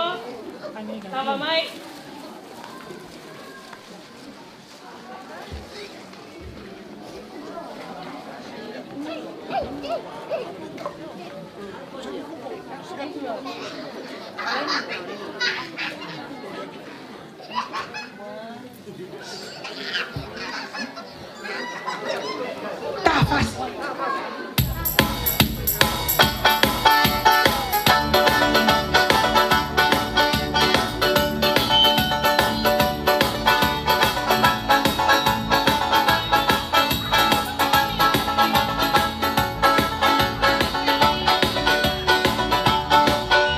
The mga patulisi at tumaktoa Politikat hagin na netikola Kaya valusia he atomikola Na media he siale he ama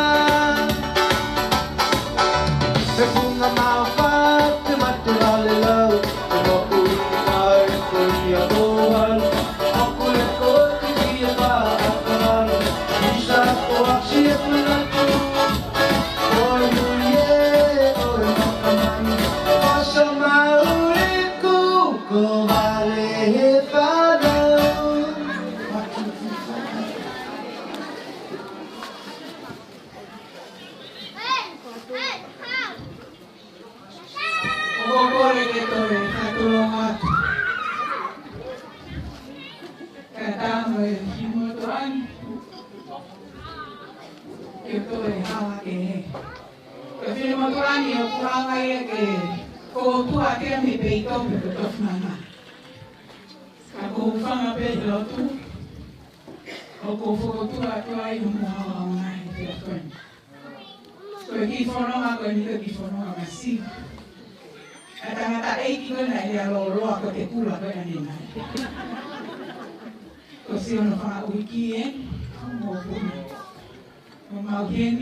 Wesley, Alofi Junior. Kata ke ola mamaki moani o hui e te teki saipe hui. Aotearoa e me tanga ia uhiki koe ni. Kai hawa ke a iewa hoku e mama ope e whia whini.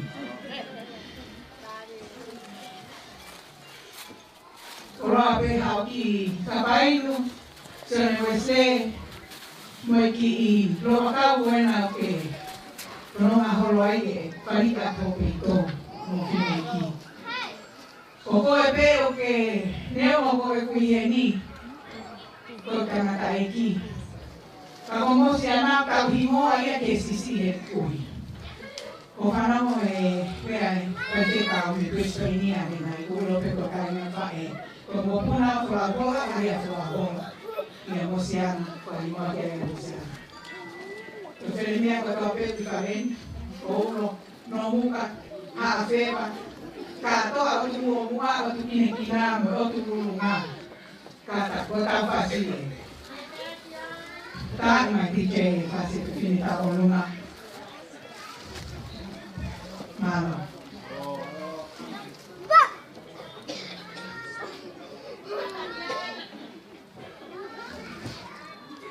The food is not the thing.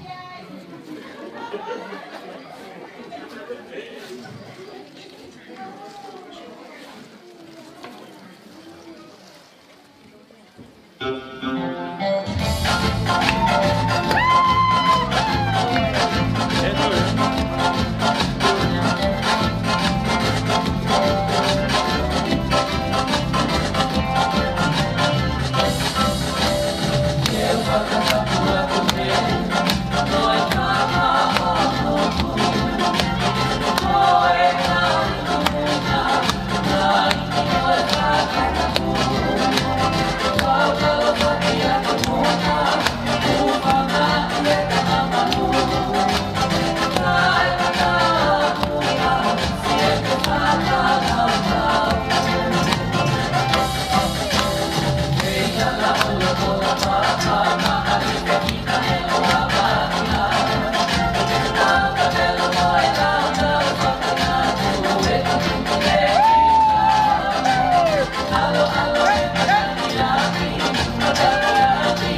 Koko le me ke u whanga he whakapu ko si anua pakat me a petu ko ni kai a tamo mo oku ai I whanga maria ko ni ke whanga whonga ia tu ai Alofi. Oku I lofo ke Alofi ko e o wawa ko whai me alawa. Hange ko ke whai me alawa e ia fini hange ko nau ki ko sia. Ko to yo ko whema ke tau ma whana. Mai fola fia mau pe ki de to pe atu fia pe ki ta ko sio ta ko ka hai mo hai sio pe ka si su ko ha ko ta ki me ko mau sio de Wesley ke ya me ai ma ke fa ko fo ga ka o fa la hi ne ko ma lo lo tu ane na ko pe ka ta mai ke ko ka ku ya ni pe ta mai ta na ko la mai ke pe na fe fe ni ha mai ko mi ti Pea, o ilo, wala hea, ofa mai ia kunga ane, tau ni hen. Ko e mau ki tahine tau lunga, ko ki tahine ko ni, whakore mai mo pia ke tau lunga. Ka kong sai au ha mea family, fia tau lunga ia. no hinga ko mere mau malang. Ko ki o fe file si ta han fe ka ka malon. Ya ko ila te ka te taunga e taunga ia. He ko ta hin ne fa taunga ma family. Ko ya ka ta ki mai he ki mo ame ko tu ko mau ene ko ila taunga na ki mo aki he. Ya ko ya Wesley.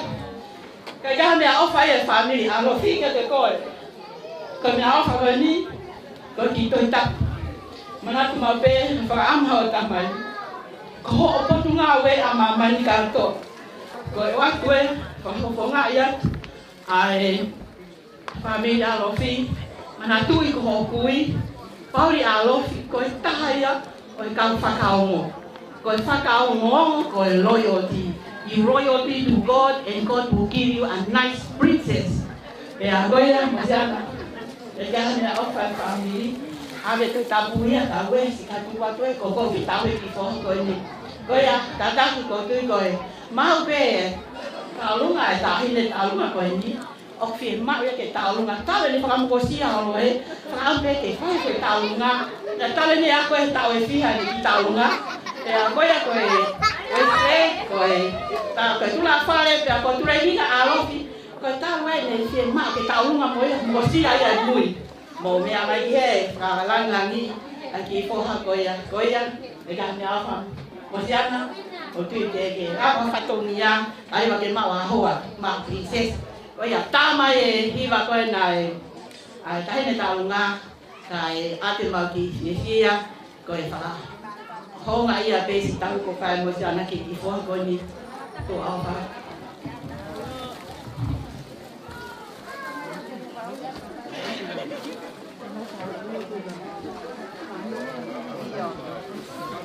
Hãy subscribe cho kênh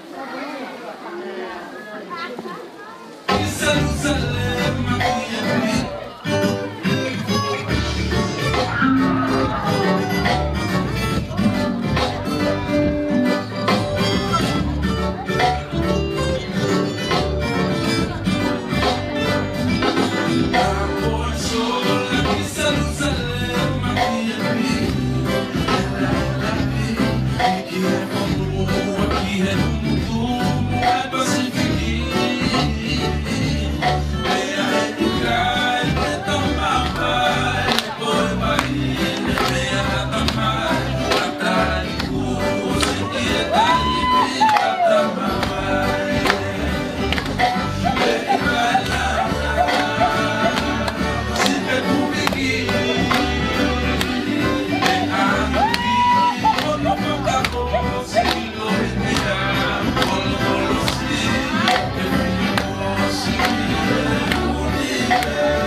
Gõ để không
bỏ lỡ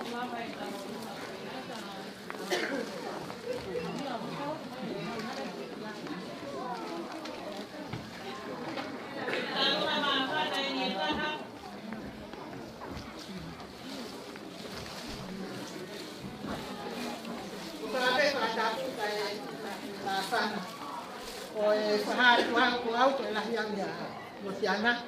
Ulahi ia. Ko au ko ulahi taha he mau whānau kai. Ulahi ia. Pea, ko au o ko mau hoa ki pangai. Pea koe kau o tūre ia. O ko mau hoa ki ai. Pea, pamuira ia hapai ko tuato ape. Koe taulanga ko pangai. Koe o tūre. Ako hau mea ka ko pure pea ko nofo ja asera. Pea ko whalahi aku. Pea ko maki mo ko puna penu ai ke whai mau ki tālunga. Ai e mau tamai ko i te rotu. Ono whangatu whāsini. Pea mo e whahu koe o runga. E mau ki tālunga ka atoa ai. E whai atu. E ki mau tōru pe. Pea ko i tai e ki ui e. O hau o whai e ki tālunga. La ko ia pere de lego opa. Ko e ki fasi. Ko e sika he mape. Mau. Mau. Mau. Mau. Mau. Mau.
Wesley kata kyo mea mai gimuan.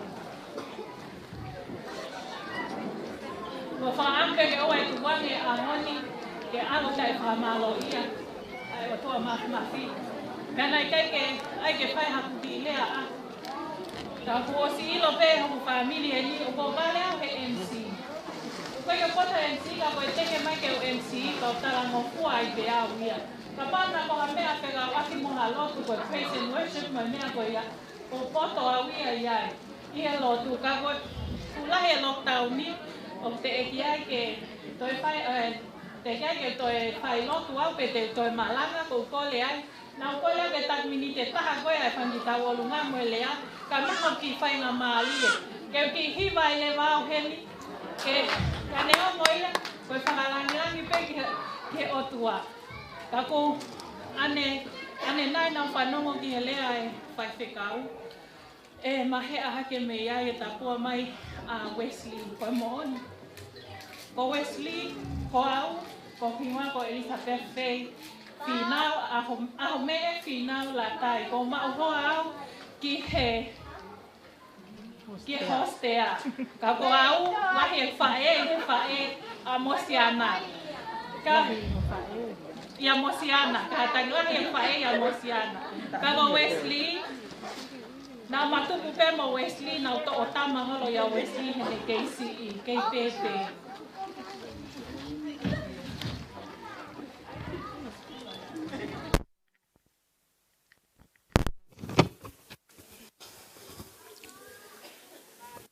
And on behalf of the family, I would like to thank everyone and abroad for being able to be here on this special celebration.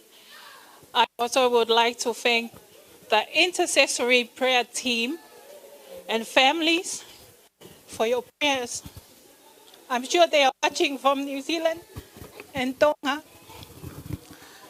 I assure you that without your prayers, we would not be able to establish such an occasion on our scoreboard. First and foremost, I would like to give honor, glory, authority, majesty to our Heavenly Father for making this memorable day possible. I would like to acknowledge the presence of the Holy Trinity, acknowledge the presence of the ministers, family tamai, family fae, maheni, moikaina, kaunga mea ko topea a Wesley o kuta uhen, ko fia whakamalo atu ki a teki mea toi. Ia lorotonga e sea tō taia, Mosiana mo paia, nai whawange a Wesley o tauni e ku fine eki, o babysita ki a Wesley. Pea ko au, pea mau tonga ane ne mau nofo mau peo babysita ki a Wesley. Pea koe lorotonga e tau koe ni ko mana tui lelei, tau wafe mātaha ia koe pasa e ko nisi kuinsa lo te ko au ia na whahi ai. Ko fine eki ko mele san aitu, aho me e whinau. Ka ne whai mau ngari me a kai pea ke mo e kina o mawapi. Na iai e kuongo kui ko na ua na ne ngau hi au. Wha e moe tamai a Mosiana. Ne ngari pea o tangeha si isi i a Mosiana. Ko whanau iki ki mau tolu a Mosiana. Ai ongo mātu a. Ka wai moe tamai si i koe no wha e hoki. Na e ngau hi whakataha ki mau tolu.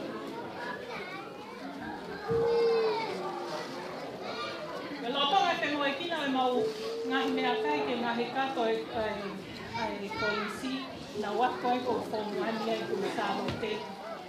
Na e holomui e mea lele o mau api o tui i a Wesi.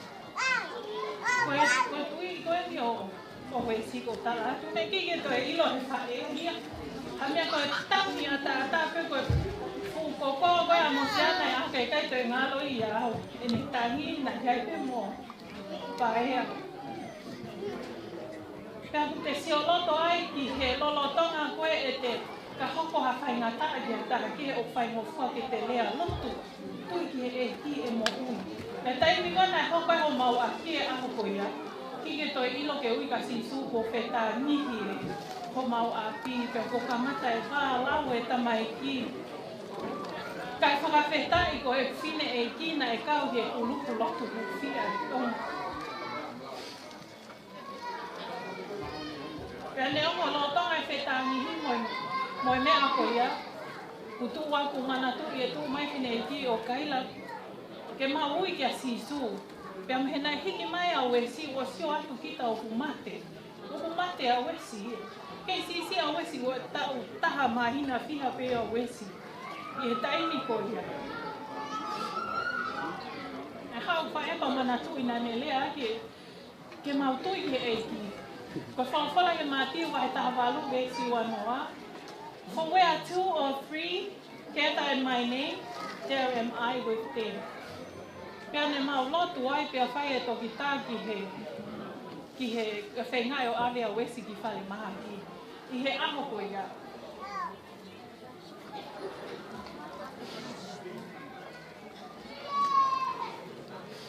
For a while, nai toi mā nawa a Wesley. Nai toi mā nawa a Wesley ai, ka nai whai ai pe mau lotu. Na mau lotu pe ko tue ai kine I ki kua pau pe whakamo ui a Wesley. Pe koe whamanatu pe ia ki a koe Wesley I he whiawhi koe ni. This is just a reminder for you, Wesley. The Lord saved you. The Lord healed you so you can fulfill His purpose for you. And no longer for the world, but for the God's glory. My mom prayed for Wesley. And back in New Zealand, my mom stayed with Wesley during his school days. She has learned, my mom stayed with Wesley. She has learned from the miraculous touch of God for Wesley's life, and she pushes Wesley to read the Bible and memorize as much scriptures, and do hope Wesley still remembers. Ka koki tangata lahi whake a Wesley e tai mini. Kuka mata ke ngalo e korofola. Wesley, ke whamanatu pe ki a koe. Ke whafoki pe ai. Whafoki pe ho mo ihi e kiko e kipe tene tau ki koe. E mea nane haka e o whaka mo ui koe ke tau e ua noa koe ni kua hiri. Ko ke mo ui mai. Ka ho kore pe whaka mole mole. Lahi atu ne o whakaloloa. Ka kok sia hao whake akme ngu sila. Pa ho hao sio mai ke asteleria o kufu lahi e mea kotoa. Ka ko sio mai ku lahi e mea kotoa ku lahi mo e nau kātaki. Ka ko kole whakamole mole atu pe. Ke o whai a pe haki I hiva. Ki hiva pe, ke whakalangilangi tamasi ko Wesley. Kai amo e koe whakalangilangi I pe tamasi ko si sukalaisi.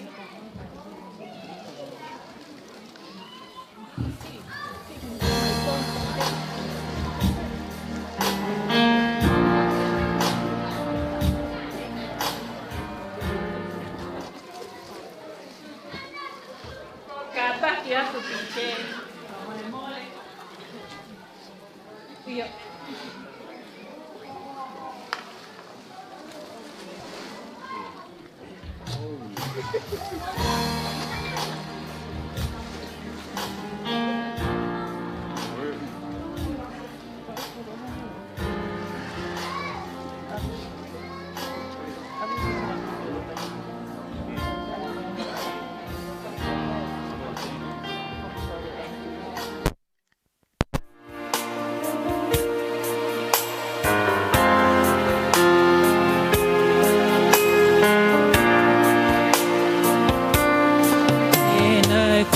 Upon your goodness and your faithfulness each day.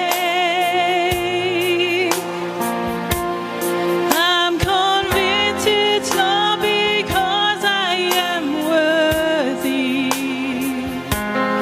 to receive that kind of love that you give. But I'm grateful for your mercy,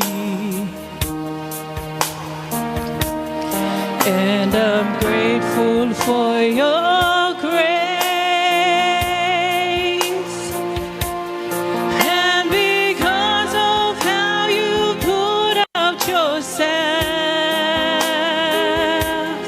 I have come to sing this song out in praise.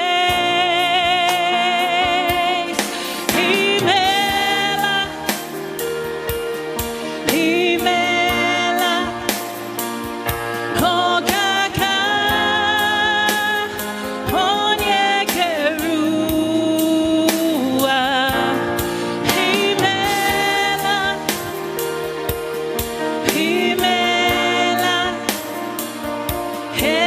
simple.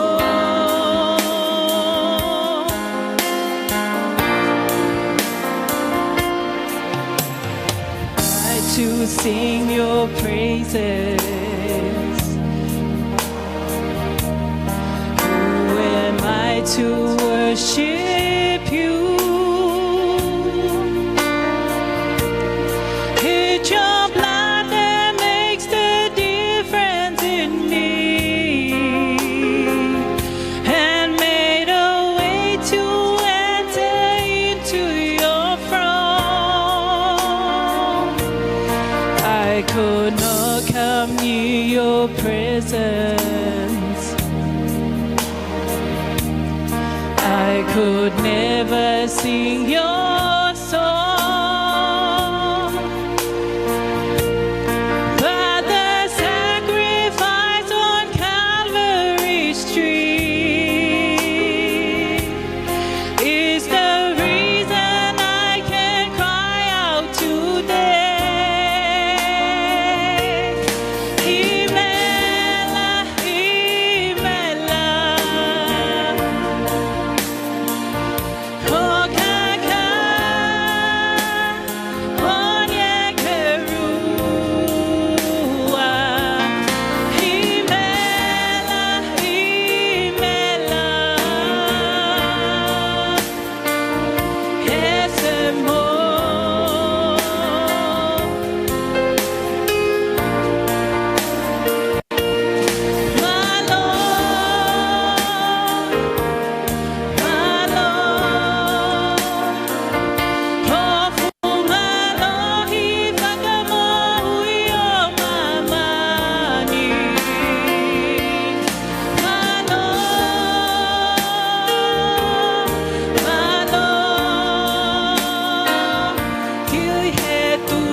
Ko e whakawhei heni, a tau ai ka moala ke ne whai ai lea whakamalo. Kia te tau tolu e hoa koe ni.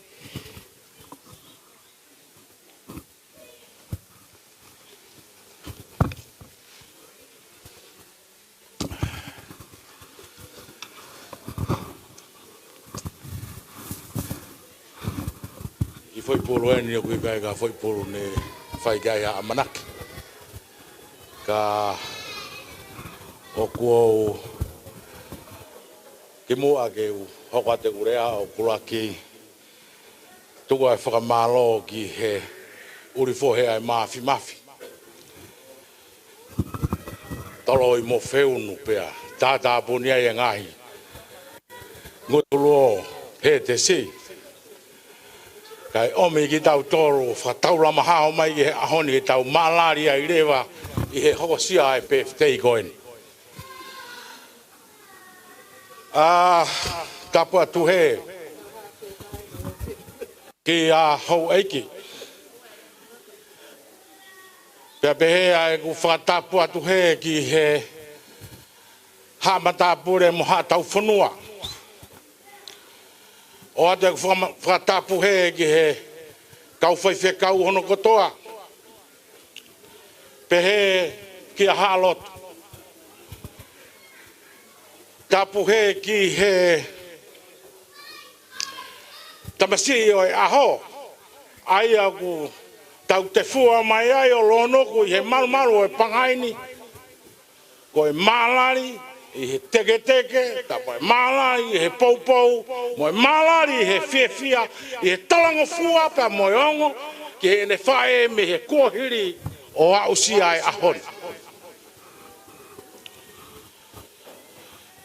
O atu heni ai whakatapu heni ki he whahu.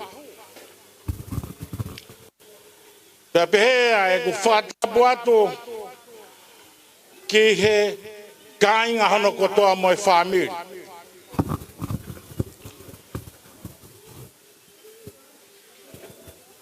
Whakatapu heni ki he whae a tangata. Whae a whiwhinde. Solomo e vulangi, au sia e tau whanau. O kua ufu matuaki a apa au pito.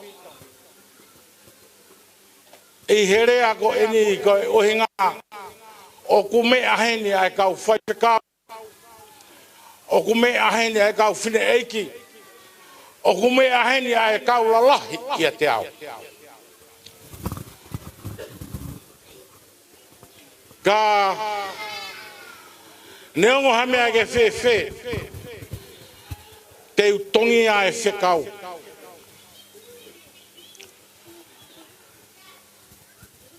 Oku o matuaki whakamalo. Pea mei he whae whitako eni. Pea moe tamasi o e aho. O ku mauhanga o atu ai whakamalo ki hau eke, ki haa matapure, ki haa lotu, ki kāinga, ki tautolu kotoa o ku ihe malu o e whare. Ho mo sia ka mo mea lava mai ke ta kaunga maalari ai aho e tamasiin. Ke moi hanga tupatu hoku hingoa ko hai au. He mau pe hai e ki tamasi ko e hoku.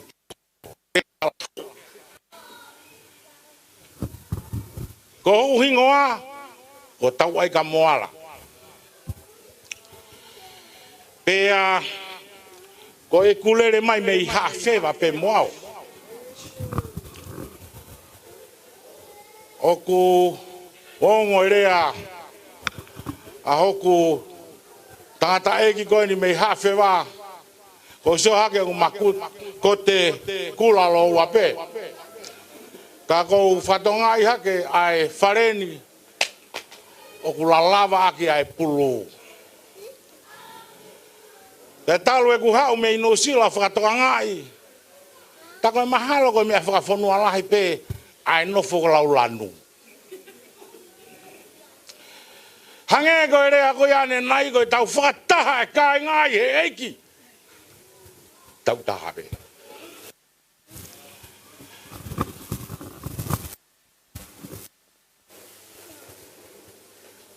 Son Wesley.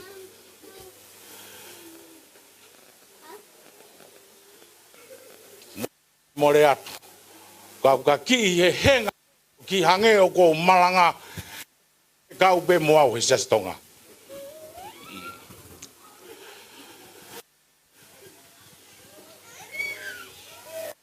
Tau a saula.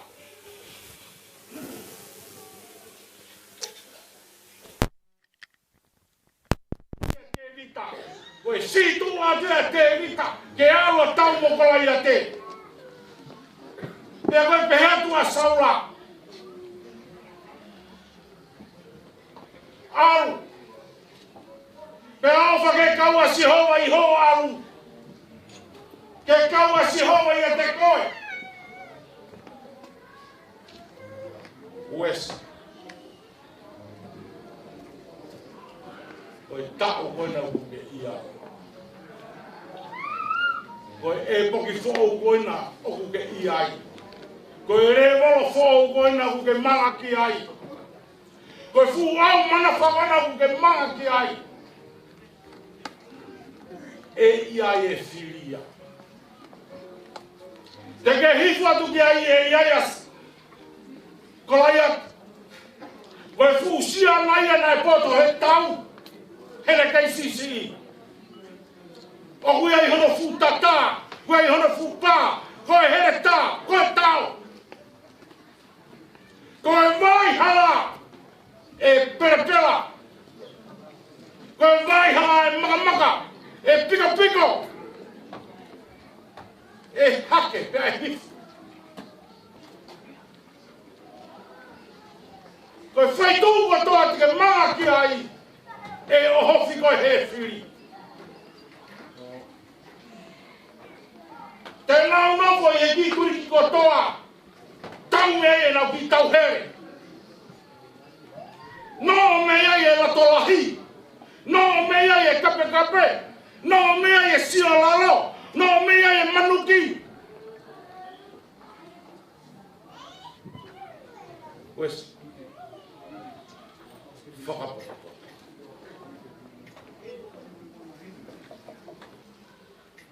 No wha. Te rita. Koe ha tangata ia nai. Ko te rita. Nai tō oia pe me he āsipi. Hoko koe tō i o Isilari. Whakanau nau e Sihova. Kore whakamore more atu nā ngari maranga e tau pea tau tō. Ko ki ai ai rewa. Ko koke mo tuki o kairere ki ai. Ka e whia whini. Tau ki ai ai rei fwoi vai re sino ni ka tau tuku mātu.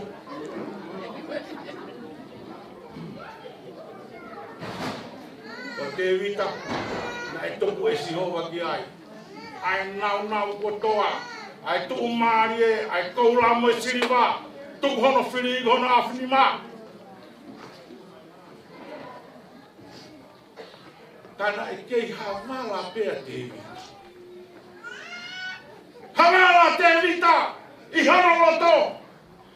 Nai kai kui e mata te vita! Kai kui hana fufoi mafu!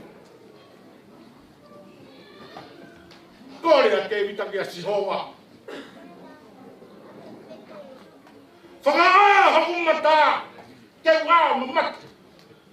Ke ngahi mea whaafo I ho whono.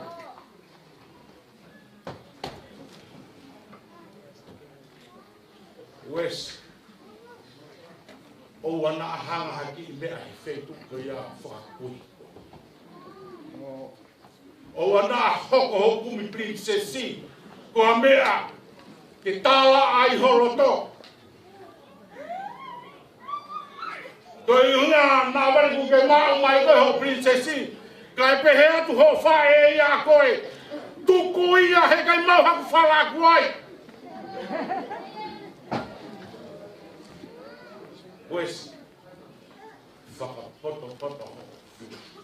Koe manga eni. Ko manga eni. Pea mehe atata ko whoaki kia te koe ai ki. Ko whoaki kia te koe ai toh. Kene taki koe I he waihala. Manatu, e maroro koe a mo sese. Tala e Sihova, ya so siwa, laga mai. Whakau e whanonga, ke kawai e tā, whanonga e talawha, hua hua moe hone. Wes, tohi ana e whakatu. Talange e Sihova, koe tohini o e whanonga. Ke o ana mahu ia me hongo tō. Ka ke whakalaura to kei hea hongo e pō. Kai u.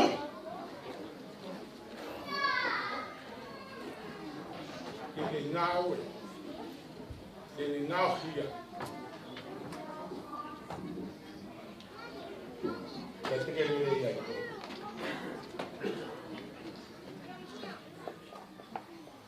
Yes.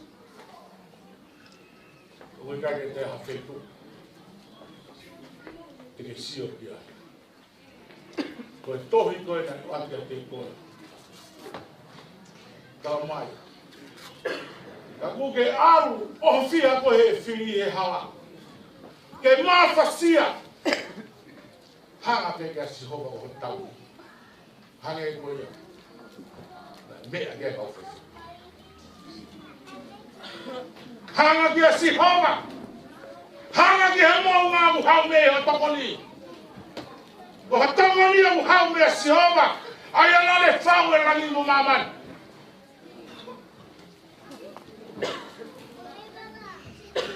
O whātu ke le koa. So forth.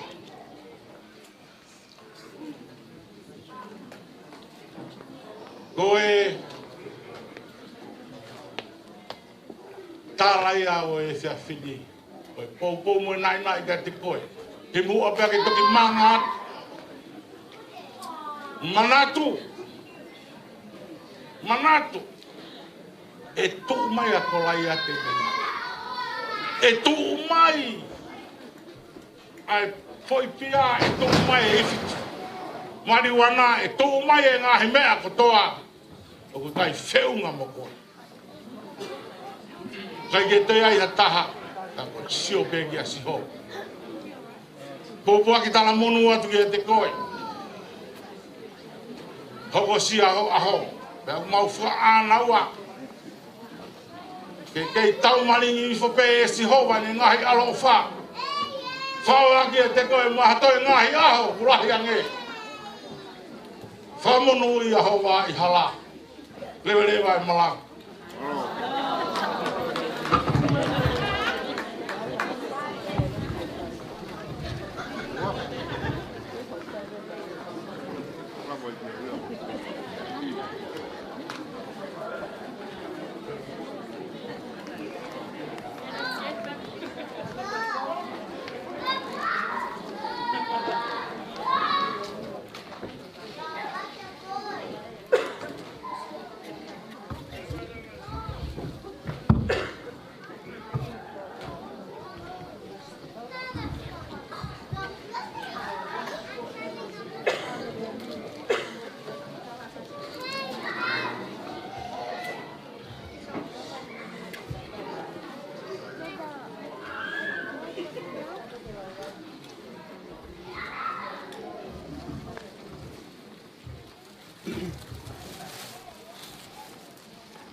Korbe ko whakatapu, ka tamo whakile whakamalo. Sorry guys, I know you guys are probably sick of it already, but just once I say my little whakamalo, and then we can all leave. Waki whakawhata ke tamai ke aho whatonge koe ni, whakamalo tu ke whaiwhekau, se tōta, mai se asio no kotoa. Whakamalo tu ka moto kotoa, maroko me ko ki aho whakamuna koe ni. Whakamole mole pe ko ke le whakatonga ke pese te te au, nā mō wale pe huata fo i lea teke mo whanongo ai.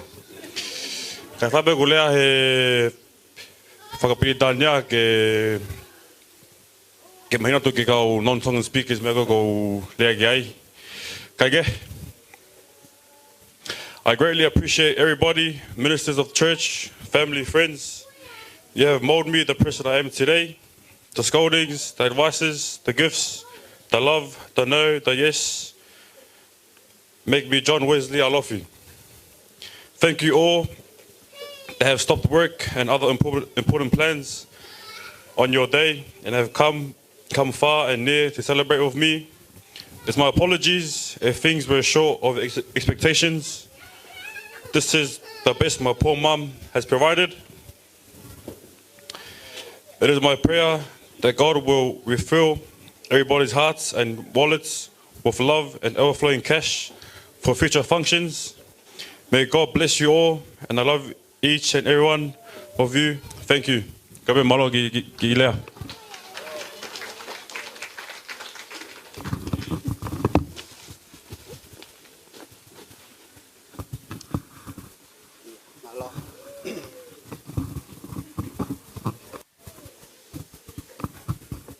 Tapu ki do mafi. Tō koe tamai mo alo mo lau maari maani oni. Tapu ki he o taha PFT o e aho ni. Sione Wesley Alofi. Ufanga te ngai whakatap ko tobe. Kata mau ke whakakato e tau ngā we a honi. Raki tūbe ai whakamahalo mo e whawheta i lahi.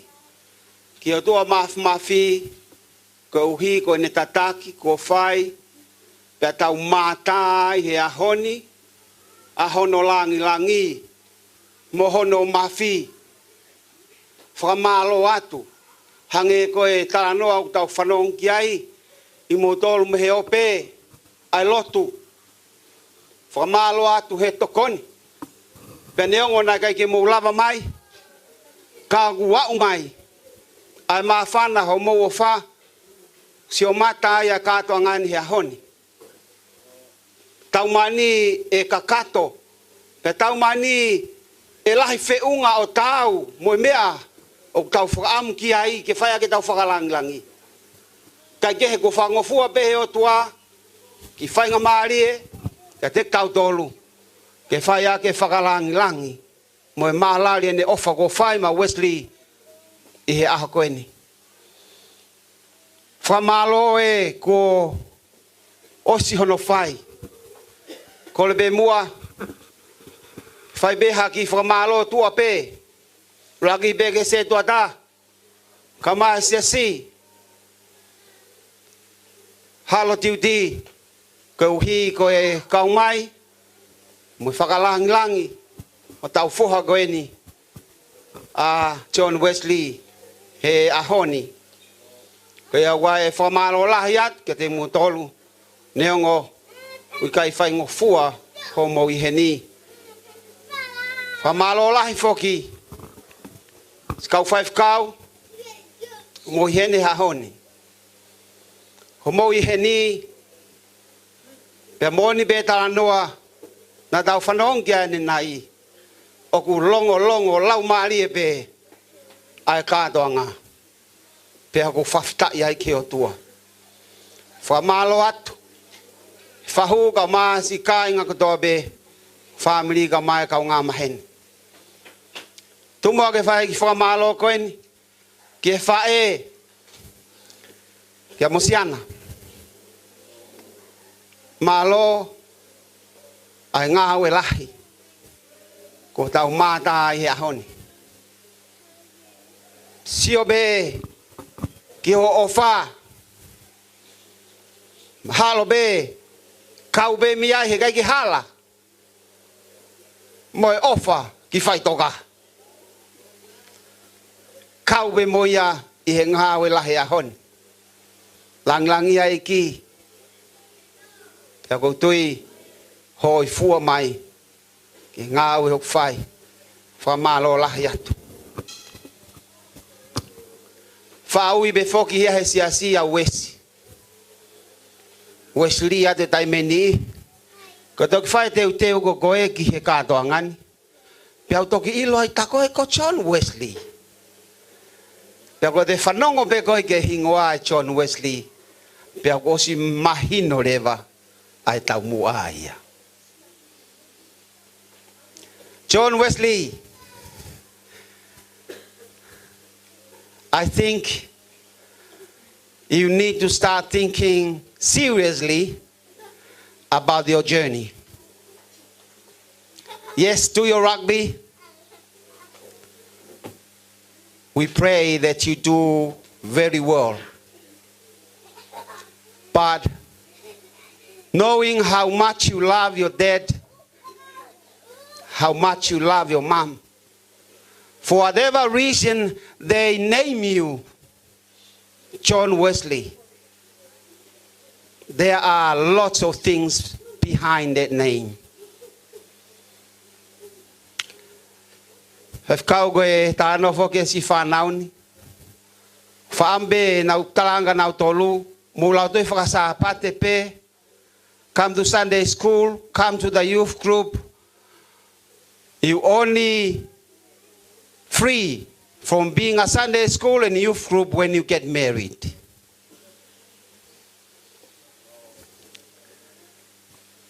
Peneongo dau lotu he ahoni, ke princesi ange koia ku fatakua. Ka ko tuyo ke mahu inga be hange ko vesi manako Wesley hege no fo be he fale o si hova ko fa ambe wia ke hogo ya honi Wesley ko aho kamata fo o. It's a new beginning. For me personally, it is an honor for me to know that your name is John Wesley. And with that, I would like to propose to you that you start thinking of that journey. We would like to help and to work with you on that. One of the quotes that John Wesley has given to all of us is that the best of all is that God is with us. The best of all is that God is with us. Wherever we go, remember, God is with us. Modolgo dobe si lava mai. May Aotearoa. Behege ngai tapa ke ho Australia. Eksereni. Kaya hatau matuk meheni. The best of all is that God is with us wherever we are. Faya be dau tau hio tua mo dau lotu. Frau sipe kore ta hinde hiva menusi la ke te ki fai ma hiva ke fai ke tau lotu. Kai tuk be mua ke uki la watu ai ki himi koini. Ko koe me hapai ko tui te ke ilo ye himi koini. Ni mangeau a fangeau ni mango ful mata ha. Ko nga ko himi ni utano ke alutahi. Pe aku saia pe he taimi ko talano ai ki motu ke fanongo ki hiva ko me motu. Ko himi o peheni. Si suwe ka kovi hoku waka I e folau ki e fonuana. E wha tokoni mai koa hataha. Ko koe pe. Wesley, whether you have sailed on a boat or not, coming from Hawaii, that's what we do every day. But this hymn talks about if you go sail on a boat and there is storm, who do you look for but God? God only. Neongo elere e mau feohi, neongo elere tau feohi koe ni. Neongo ai be e mau lau toko ni. People are helping out in this birthday, in this celebration. And that is really good. It's good to see the family helping one another. Coming all over from Aotearoa, coming all over from Brisbane, all over Australia. It is good to see that. But there are times when hardship happened, they won't be near. They will be far away. And who you'll be looking for? Who will be looking for help? But God. Ko koepe. Ka o ka whaingataa. Ko hai e ofi. Ko koepe. O kunau takitaha hakavenga. Mo takitaha hano whaingataa. Ka ko koepe te ke iai ke ala. Ko koepe. I o ka lolo hoku hama. Pe koe mahai a hoku la. Ko koe ai pe I alanga waka. Ko koe pe. Koe o tua ia wesi. I o ko hai. Te whalala ki ai he aho. Ko koe pe te tareo I he po. Ko koe I hou hau moena. I hou hau moena mo. Ko koe pe o tua. Ko hai. Ko hai koe. I fus taula. Ko hai mo koe. O ku hou fonua. He lao lao. Pea mo e tauwha. Ko koe pe. Ko koe pe. Tu be mua ia. E tau whanonga mo ia. Si kainga ka maa. John Wesley, Alofi. Whanonga be mo i otua. Hange ko ia. Ko e lawa John Wesley. Ko mea te pu ko ia te kaudolu ai o tua. Ko koloa ia ko ke lava ia to o hata. Tau whakamalo ai, whawhita. Whamalo ko hi ko tata ko whai mateng mato. Tala monu atu. Sion Wesley, ke whanong au hangat kiai. Whatawangi tau te mau hangai aha pehen he kahau. Tau mata e lang o tua. Tumua ke mahiwa atu. Fia e mau mai e tahine hiwa koe ni. E mahio frasi atu malo sisu. Ke whai be tau lotu mo e tau whawhetai. Ka pau uke si ongosia he mea i lalo. Whakawhego ki mea haki o lunga. Ka tau hiwa whakata. Malo sisu. Malo sisu. Malo sisu. Malo sisu. Whakawhetai.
Koe kotoa ia ho mauloto, ho maulau maari he. Whakawheta.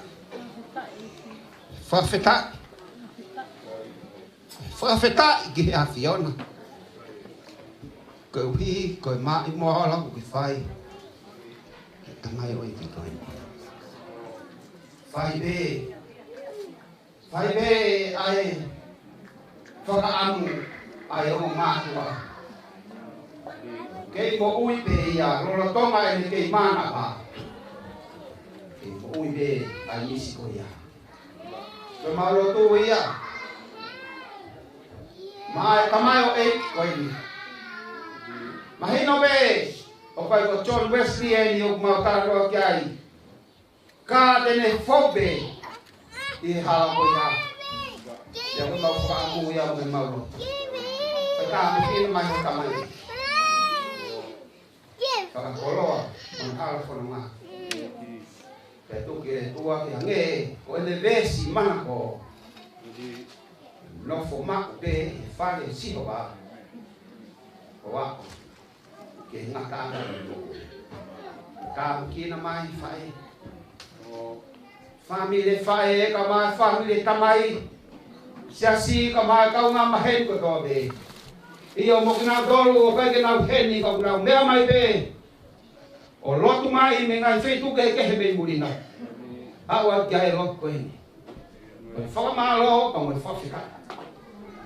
E o whau ke whai mai. Maka e mautolu mo hini. E maua ke lam ki lotu mai a. Whakawhokihao ki mautolu ku mo ngai feitu taka. O malaki o mi haiwi. Pongpongina mo ngahi koloa folfola. Kakato ia o tua ke mauiwi ai o kakai. A mua lang ko to be. Nga au ku mau feiani. Ya ko kreso tawe ko si suklais mo fa o tua.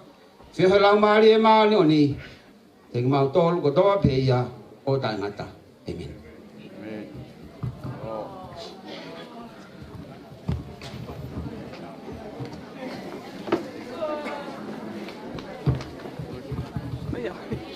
Malo au pito ka taki ko te pile ko ki lai te pile pe ke tuku mai ko Koe mea kotoa koe nai te pile kau ke yala kai to o mea no ia ki api. Malo.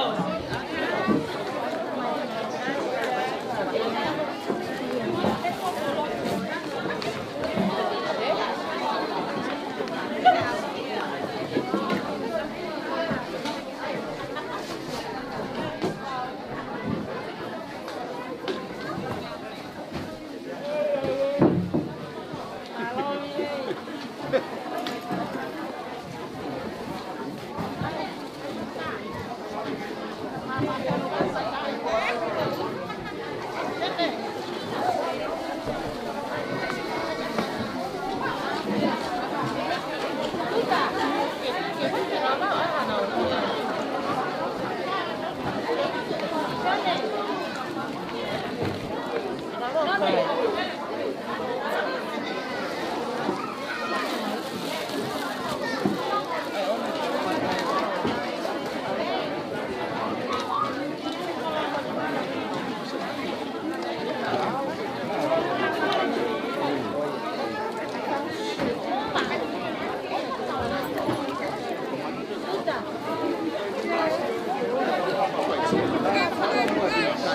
kênh Ghiền Mì Gõ để không bỏ lỡ những video